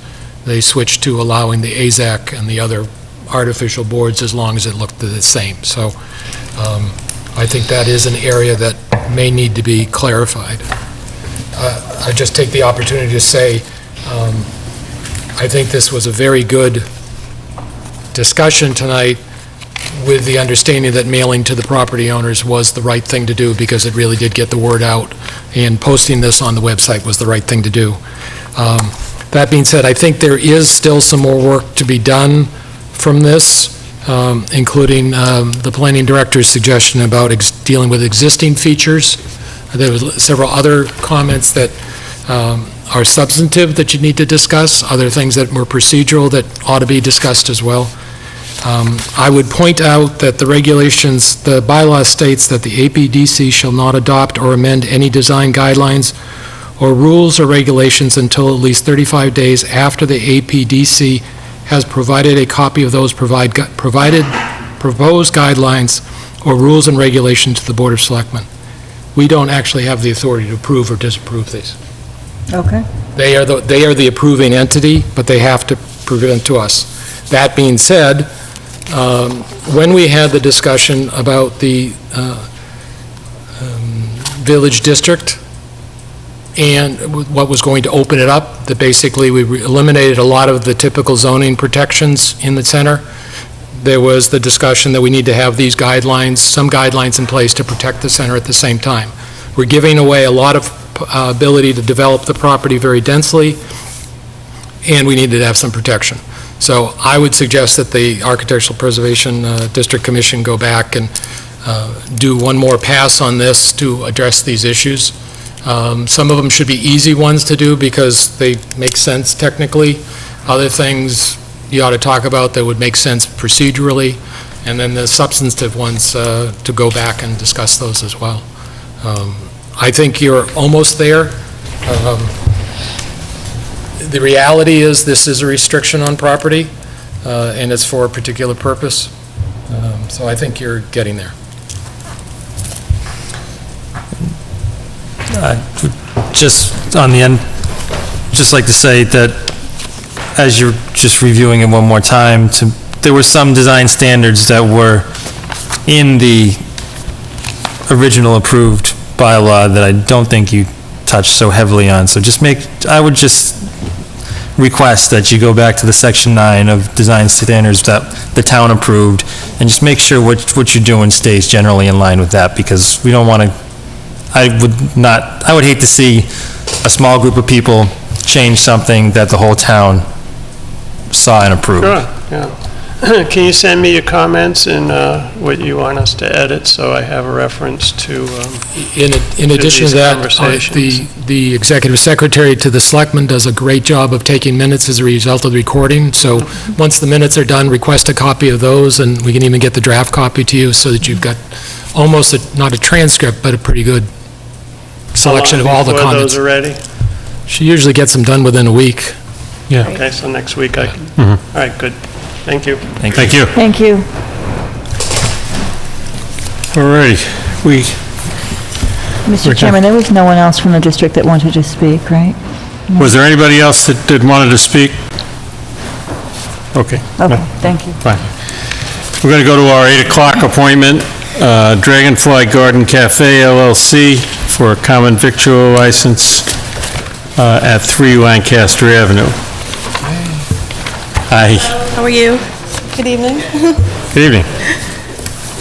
That last discussion was very insightful because I am attempting to revitalize a historical landmark and offer a coffee house and tea house with fresh ingredients that are savory and sweet, and hopefully utilize some of the local beautiful farms that we have in this area. So we are a small group of hospitality professionals and all local, and we hope to have a place that people can gather and share and learn, and have local artists present their work in the space as well.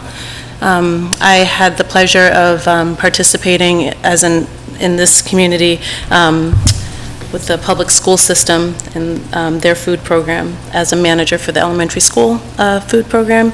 And I saw a need, along with the director of food services for Lunenburg Public Schools, fresh ingredients being introduced to children. So I saw a need when Trudy's Treats, I guess, left, that there was like a void in the center of town, really, for a place that people could have those offerings after and before school, and possibly just locals that wanted a place to have a cup of coffee.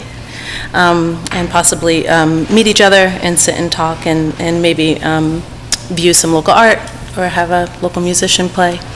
Our hours will be day hours from 7 to 4:30, with exception to maybe game night on a Friday night, or a Saturday or Sunday afternoon, tea party or birthday parties or showers.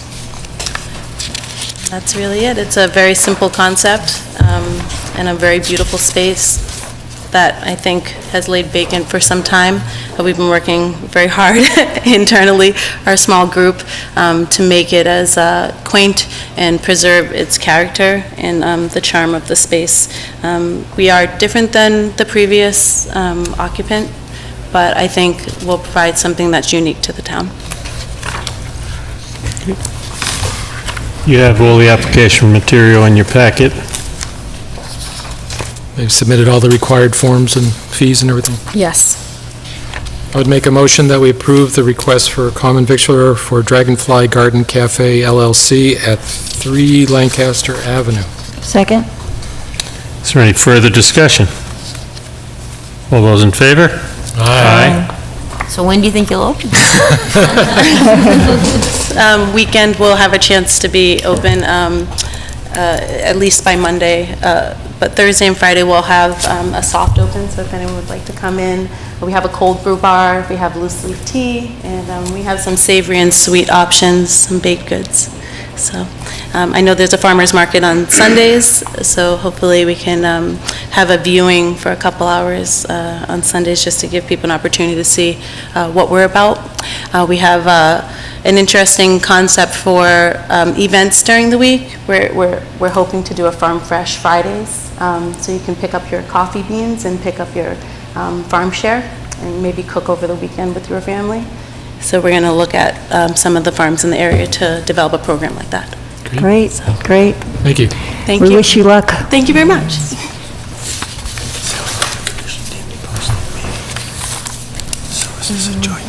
It's supposed to be a joint meeting.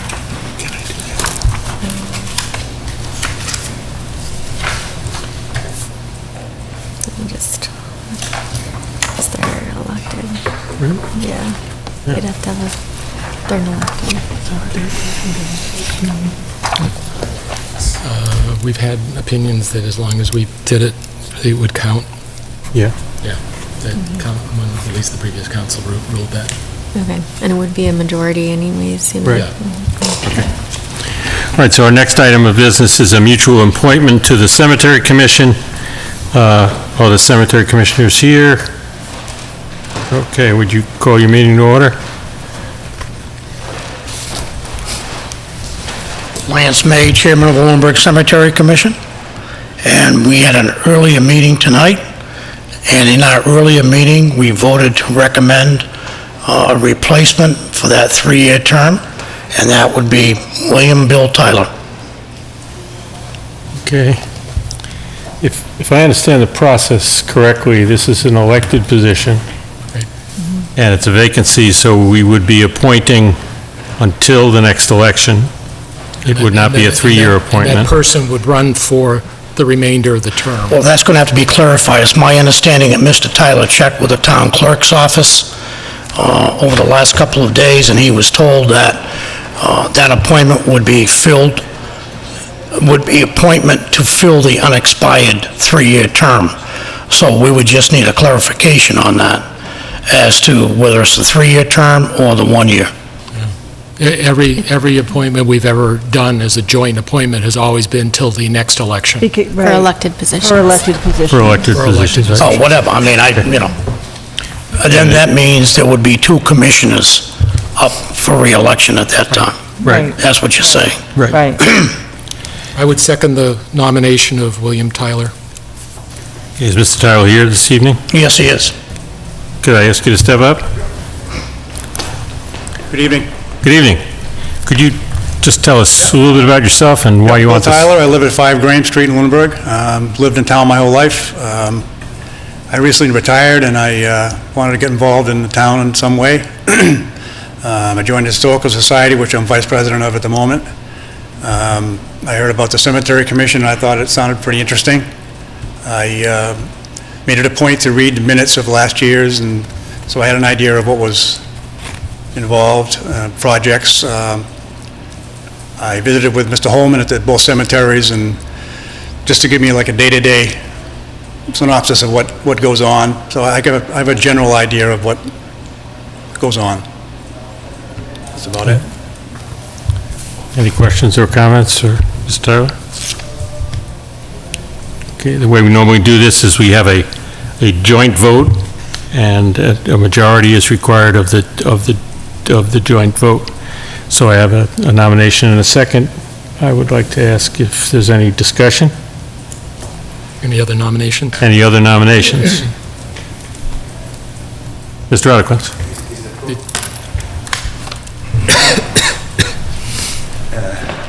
I want to follow order here, so is it appropriate to discuss at this point from the public, or? Sure. After the, yeah. I don't know this gentleman, and I'm not here to stand in opposition, but in favor, even though I don't know him, because, I think everyone should be given an opportunity. Particularly, we all know that there are a lot of boards and commissions that have empty seats, and we're always pleased that somebody would come forward.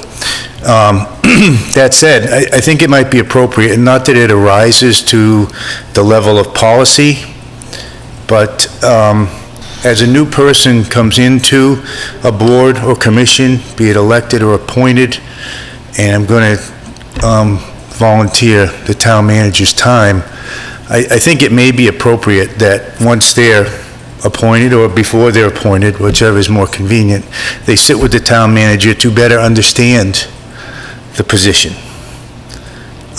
In turn, it's not unusual. We've had instances in other boards and commissions, and some just recently and some over the past, where the responsibilities of the commissioner is unclear at best, and I think particularly clear in the town charter, and I think that discussion should be had so that any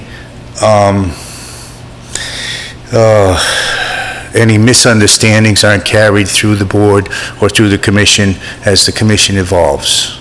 I think it's just respectful to everyone.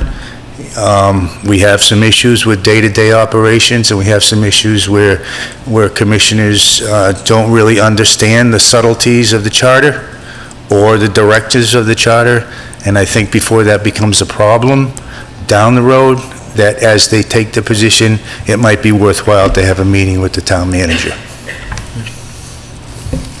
Thank you. We can certainly add that for discussion when we talk about onboarding and communication with the committees and other things like that. Exactly. Were there any other nominations? Okay, so having one nomination and seconded, and having had a discussion, all those in favor? Aye. Aye. Aye.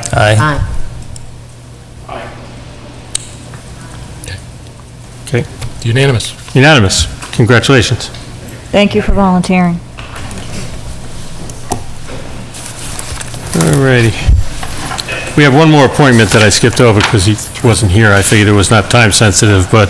Time sensitive? Very good. Tom Alonso for the position of clockwinder. Can I would make a motion to appoint Tom Alonso as clockwinder for a term to expire June 30th, 2018. Second? Any discussion? All those in favor? Aye. Congratulations, Mr. Alonso. All righty, so let's see what we got here. Our current business, first item is charter review, discussion and timeline.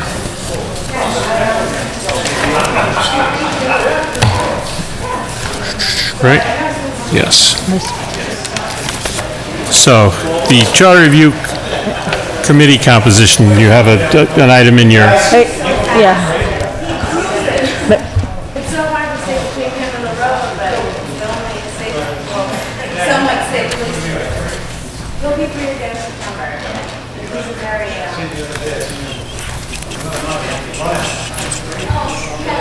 Okay. Charter Review Committee needs to be put together, and it fulfills our obligation from the charter to review it every 10 years. And it's a 9-member committee, and you'll see the breakdown, at least on who was responsible for making the appointments. So I guess at this point, we need to agree that we have we have two positions we have an obligation to either name or search for, and to communicate to the Finance Committee, the School Committee, the Town Moderator, and the Planning Board their responsibility to do the same. Well, just to be clear, I think that it needs to be 2 members of the Board of Selectmen. No, actually, it says at the bottom, persons appointed by the agency may but need not be members of the agency by which they're designated. Okay, okay. I would express interest in being on the charter review. Anybody else?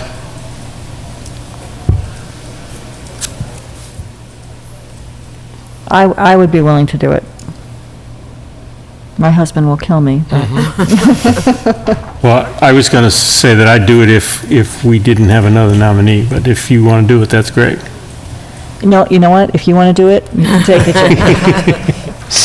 For the purposes of my marriage. Okay. That's why I didn't volunteer either. You can still provide your input. Now, if there are any suggestions for nominations other than board members, I'd be open to step aside as well, but in order to fulfill our obligation, I'd be happy to do that. And we have no problem with us just going forward and soliciting the other boards to make their nominations, et cetera, right? When will your work begin? Once they have a full board, right? Yeah, I guess. I mean, the reality is it's August. It would be nice to get done for next town meeting, but if we can't, we can't. This is an important thing to do. It might be certain things that are really important to do initially and then a longer review, but there's a lot of technical things in there that we've identified that are incorrect to meet requirements of state law, and there may be some policy things too, so. Have you done this before? I did it. I was on the first charter. Okay. A long time ago. Good. So maybe we can, until we appoint a chair, maybe we can ask you to be our leader to get us started, if that's all right? Yep. Okay. Do we need anything else tonight? No. Okay. So we will contact those various We should committees contact the other committees and request have them get their people to us as soon as possible. Maybe we'll set a deadline on when that makes sense. Okay. Our next item of current business is to sign the MBTA lease agreement, which is in your package for the Summer Street project. And town manager can kind of just brief us on where that is. Yes. So before you tonight, you have the MBTA use and occupancy license agreement that has been reviewed by town council as well as the MBTA council. And this is their standard language for license agreements for the MBTA. Trish Jomigan of VHB has worked with the firm representing MBTA to negotiate the best possible license fee that the town will pay annually to the MBTA, which is $1,000 per year, with a one-time administrative fee of $1,000 that has been paid already. The town can continue to pay the annual license fee for 20 years, or down the road can pay $25,000 for a permanent easement. This is the final step in the right-of-way process, and once it's executed, can be advertised. So we are on target for advertising and on time for our deadlines. So do we have an advertisement date as of yet? I believe it's the end of August. I want to say August 28th. 25th around then. Okay. Which is important because as you know, there are funds allocated under the TIP for this project in fiscal 17. So tonight I'm requesting the board authorize me to sign the license agreement on your behalf. So what did you say the two financial things were? 25,000 for a permanent easement? Permanent easement. And 1,000 a year for? This license. This was the thing that Trish came and said that in order to get this done quickly, we were going to get a license with the idea that after we got going forward, we would try to do a permanent easement, but that takes more work and more legal requirements. We wouldn't have met the deadlines. We wouldn't have met the Oh, deadline. okay. So this is effectively saying we've got a license for a long time, but they're open to us going back and negotiating the permanent, which we will want to do, but not to throw anything off. Exactly. Just a question, not to create a rat hole here, but is that subject to the long-term contract verbiage that we come up against sometimes? No, because this is real estate, and we've been authorized to enter into these agreements by the town already. Okay, fair enough. I would make a motion that we authorize the town manager to sign the Massachusetts Bay Transportation Authority Use and Occupancy License, MBTA 15701, as presented. Second. Any further discussion? All those in favor? Aye. Yay. Thank you. All right, congratulations. That's a great project, and it looks like it's finally at the finish line. We have in your package a Town of Lancaster letter of support for the Mass Works grant. This is something we signed last year to help them get some planning money. Now they're looking for construction money, and they want us to support them as well, again. I have significant concerns at this point about, and I know this is going to cause a whole ruckus, but my concern is, given the water restrictions that we are now under, and the article in the Ledger talking about additional water restrictions because we've exceeded our water withdrawal permit, not necessarily about our ability to supply water, but that we've exceeded our water withdrawal permit. My concern is that water restrictions do not apply to commercial entities. So the town of Lancaster is looking to have a great deal of commercial and business properties, which I believe would be fantastic for the region as a whole. But my concern is the impact that that would have on the residents of Lunenburg. Because if we're already exceeding our water withdrawal permit, and now we add business enterprises to our existing water infrastructure system, it seems to me that we will now even more exceed our water withdrawal permit without a significant increase in our water withdrawal permit. And I don't know that they're tied together. At one of the hearings that I attended at the Water District, they talked about seeking an additional water allowance. But without that, I am extremely concerned about the proposed commercial development and water use of Lancaster, given our existing issues with our water withdrawal permit. I know that they were looking at needing to renew their existing permit, but I don't remember the timing of that. That may have been the new permit and a renewal new type thing, so. I personally would be opposed to signing this letter until such time as we hear from the Water District that we've received an additional allowance on our existing water withdrawal permit. I guess I'm a little confused. I don't know that this particular request is directly connected to what they're planning on getting from the Water District. Well, this letter is absolutely, if you read the verbiage of the letter, North Lancaster, the area to be served by the Mass Works proposal for construction, it's for construction of the new water infrastructure. It's the water main from the Lunenburg well to Lancaster. That's what the grant is for. Okay. And had we not had the recent article in the Ledger and the information from the Water District that we can expect to see more restrictions moving forward, given that, and knowing that business enterprises are exempt from water restrictions, I'm very concerned about the impact that this will have on Water District customers in the town of Lunenburg. I share that concern. I misunderstood what they were trying to do. I thought this was alternative sources to the Lunenburg Water District. No, this is for the water service from Lunenburg to Then I totally Lancaster. agree.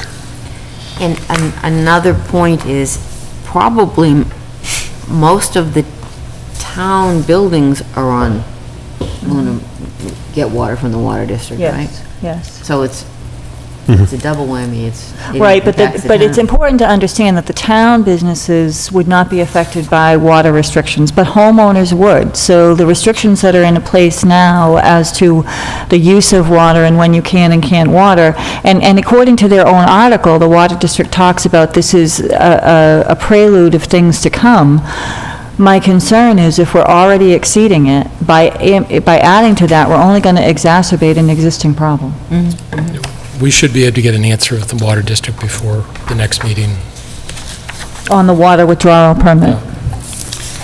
Well, I'd like to invite someone to come and recommend, whether it be our water district or Lancaster or somebody, as opposed to us just signing off on this, somebody come make a Right. pitch to us and Right, and I'd like to understand... answer those questions for Right, us. and before we sign a letter like that, I would like more information from the water district on where we are with an increase in our water withdrawal permit.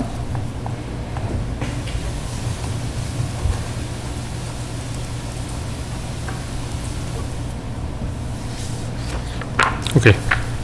And just to let you know, the Water District has not yet signed a memorandum of understanding with Lancaster yet. They're still in discussions.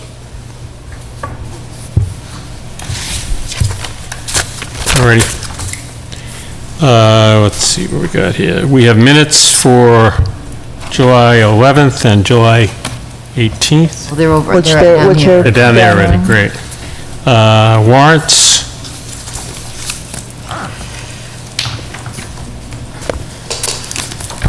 I have a accounts payable warrant in the amount of $45,333.68.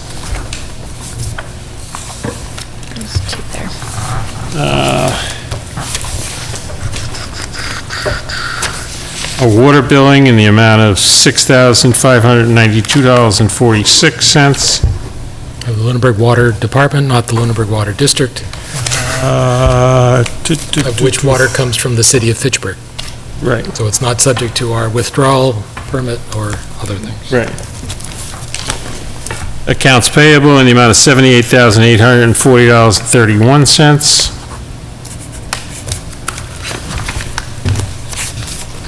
Here's another, like there was 2 copies of that water thing.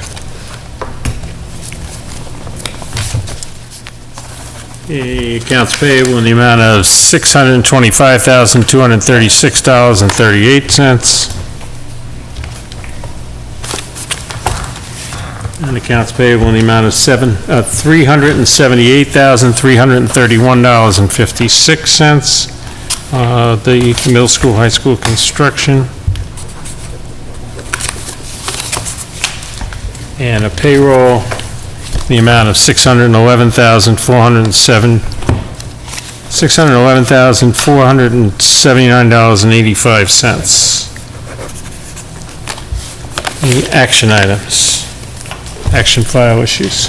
I just have one, well, actually, I guess I have 2.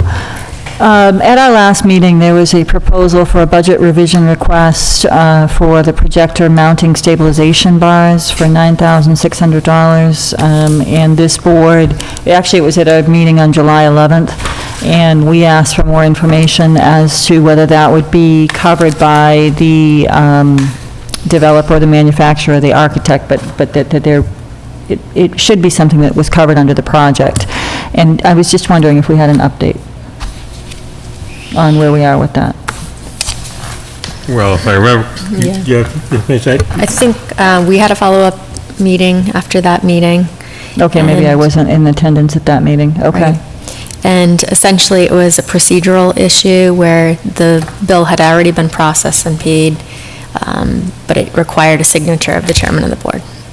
Okay. We don't have discretion on that, but what we said was that in the future, if we have anything like this, we should be alerted to it in the accounts payable before we sign these. and on that's the our- warrant, we do have some authority, so we should flag the warrant that contains issues like this. Okay. But this was, apparently that signature just verifies that we know they paid that bill. Okay, okay. And the other thing that I had a question on, I just want to confirm my recollection, is that when we talk about the town center, that will be at our August 15th workshop, is that right? Yes. Okay, okay. Any other action file issues? Okay, committee reports. Mr. McQuaid. Planning board met, highlight of their meeting was a public hearing for 40 Pioneer Drive, an addition of offices and warehouse space at the, down in the office park by Lancaster Ave. Other than that, land use director was done at the meeting, and it was Mr. Jeffrey's first meeting, so there was a lot of, Adam, we'll have to get back to you on that. It was a short meeting, but still a good one. Yes, Ms. Luck. I'm planning to attend the Hazard Mitigation and Climate Adaptation Stakeholder Initial Workshop tomorrow morning. It's got a stormwater focus. It's going to be at the field headquarters for the Division of Fisheries and Wildlife, and it is a beautiful facility. It's brand new, gorgeous. At the July 27th meeting of the Stormwater Task Force, we reviewed the status of the 2003 permit currently in effect. After review, our consultants feel we're in good shape generally, but we are lacking in documentation and data collection and procedures for dealing with illicit discharge detection and elimination, which are requirements of the 2003 permit. The Central Mass Regional Stormwater Coalition does have templates we could adopt, but you need to review them and tailor them to your needs, and so that's something that needs to be done. The town needs to come up with a central data system for recording and preserving documentations for improvements as required by the Stormwater Management Plan. And I don't know what it is that they've developed, but MRPC does have a tool that is available for free. My understanding is it is to catalog data surrounding every stormwater structure, as well as to maintain plans, et cetera, and it is available to member communities. From MRPC? Yes. We should look into it. And it's a layer of the GIS system. Oh, great. We also reviewed the final draft of the notice of intent for the new MS4 permit, which we expect to be due September 2018 now. Elaine has put it on the agenda to review with the BOS on October 17th. Hopefully, everybody will be able to be at that meeting. If not, we can reschedule it.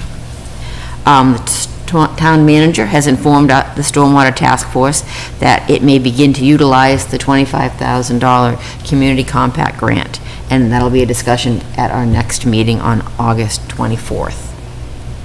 The school committee had a very brief goal-setting workshop on the 19th, and they're meeting again tomorrow evening. That's it. And I don't have an update. Mr. Gibson? Sewer Commission is meeting tonight instead of last week. I would have attended otherwise. And I have no report. I'm sorry, Don? No. I have no report. The Finance Committee meets next on the 10th. Town Manager report? Just a couple quick updates. Town Hall painting. So in order, one of the last meetings, the board discussed getting more input from citizens, and I'd like to put a survey on the website, like a Survey Monkey, to solicit input on the color. Due to the fact that there's a preservation restriction agreement between Mass Historical Commission and the town that is attached to the deed, I contacted Mass Historical Commission to check to see if we needed their approval to change the paint color or repaint it, and we do not. It's not considered an alteration by the agreement terms, but we would need to notify them and use the material that is similar to the clapboard and trim board that's on the current building. And so I have the contact information to provide that information to once a contractor is chosen, and we will include that in the bid package. So just an update on union negotiations. Those are ongoing with both the Municipal Employees Union and the Firefighters Union. We've met a total of 3 sessions for each union bargaining unit, and we have scheduled meetings for August for both. Town Council office hours, their first monthly office hours occurred last Tuesday, the 25th. And a townwide email was sent to all departments, committees, boards, and employees to invite them to meet with town council to discuss any pending or potential legal matters. Attorney Adam Costa, who will be our lead counsel, as well as Attorney Tallerman, who you met during the interview process. Both came to that monthly department head meeting, to our department head meeting, to introduce themselves to all the department heads, solicit any comments from them. They wanted to meet with them after the department head meeting, as well as one commission member attended the monthly office hours. I discussed with Attorney Costa about alternating monthly officer hours between daytime and evening hours to accommodate people on boards and committees that work during the day. So I spoke with him today about our next monthly office hours, and that was proposed to be August 22nd. And I also asked him if he could attend the Board of Selectmen's meeting that evening to update the board on pending litigation matters. Great. Are we going to do anything different to reach out to board and committee members to see if we can get more people to come to the meet and greet with them? I mean, what sold to me was the flat fee and getting to know board members, and it's a change, so people aren't going to want to do it unless they get a little more encouragement. I mean, maybe we go to the boards that we're a liaison to and just have a little conversation and try to encourage them to go, or we discussed having a meeting with all the board chairs and the attorneys just to... Well, I think that's what, was it the department head, or did that include boards and commissions, or was that? Both. That The was both, so townwide that goes meeting- to all boards. Yeah, but committees. it was a department head meeting that they were at. But it was to all departments, employees, boards, and committee members. So that they were all invited to the first office hours. So they were all, Yes. yeah. Did any boards and committees come to that one, or was it just department heads? Only Shut one commission member came. So Which commission was represented? sewer. Okay, good. I didn't even call them about it. But, I think that is a good point, that maybe we should use liaison contact Yeah, to absolutely. just encourage Absolutely. them to take advantage of So- that, at least. So another email will come out on about the 22nd, Correct. so that we can forward it on to all Yeah. our Right. liaisons. Yeah. Great.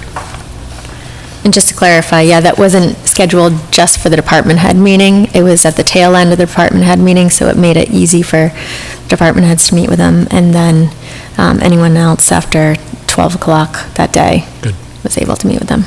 Okay. Great. Do we have an idea on the number of hours that they'll hold office hours? I know that came up when we talked about the contract, because it didn't specify. Yep, it was put into the contract 3 to 4 hours. 3 to 4 hours, Mhm. okay. Per month. Yes. Oh, thank you. Okay. Just our upcoming schedule, we meet next week, August 8th.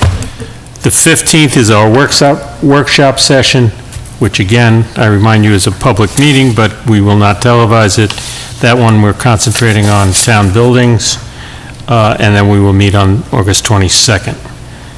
Because there's 5 Tuesdays in this month, we will meet the 22nd, we won't meet the 9th or whatever. Is there any public comment from the public? Any public comment from the board? One thing for me that I should have done at the beginning, tonight is the 289th anniversary of the town. August 1st. Wow. 11 years from now will be our 300th anniversary. Wow. 289th birthday. On that note, can I get a motion to adjourn? Motion to adjourn. Oh, wait a minute.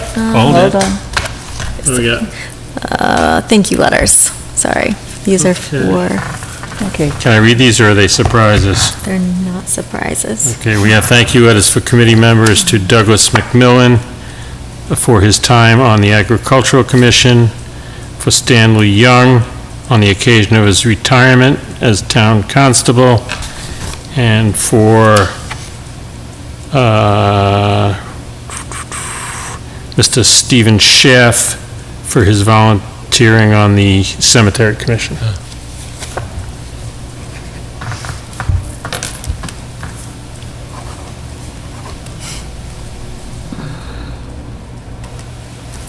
And as we sign them, can I get a motion to adjourn? Motion to adjourn? Second.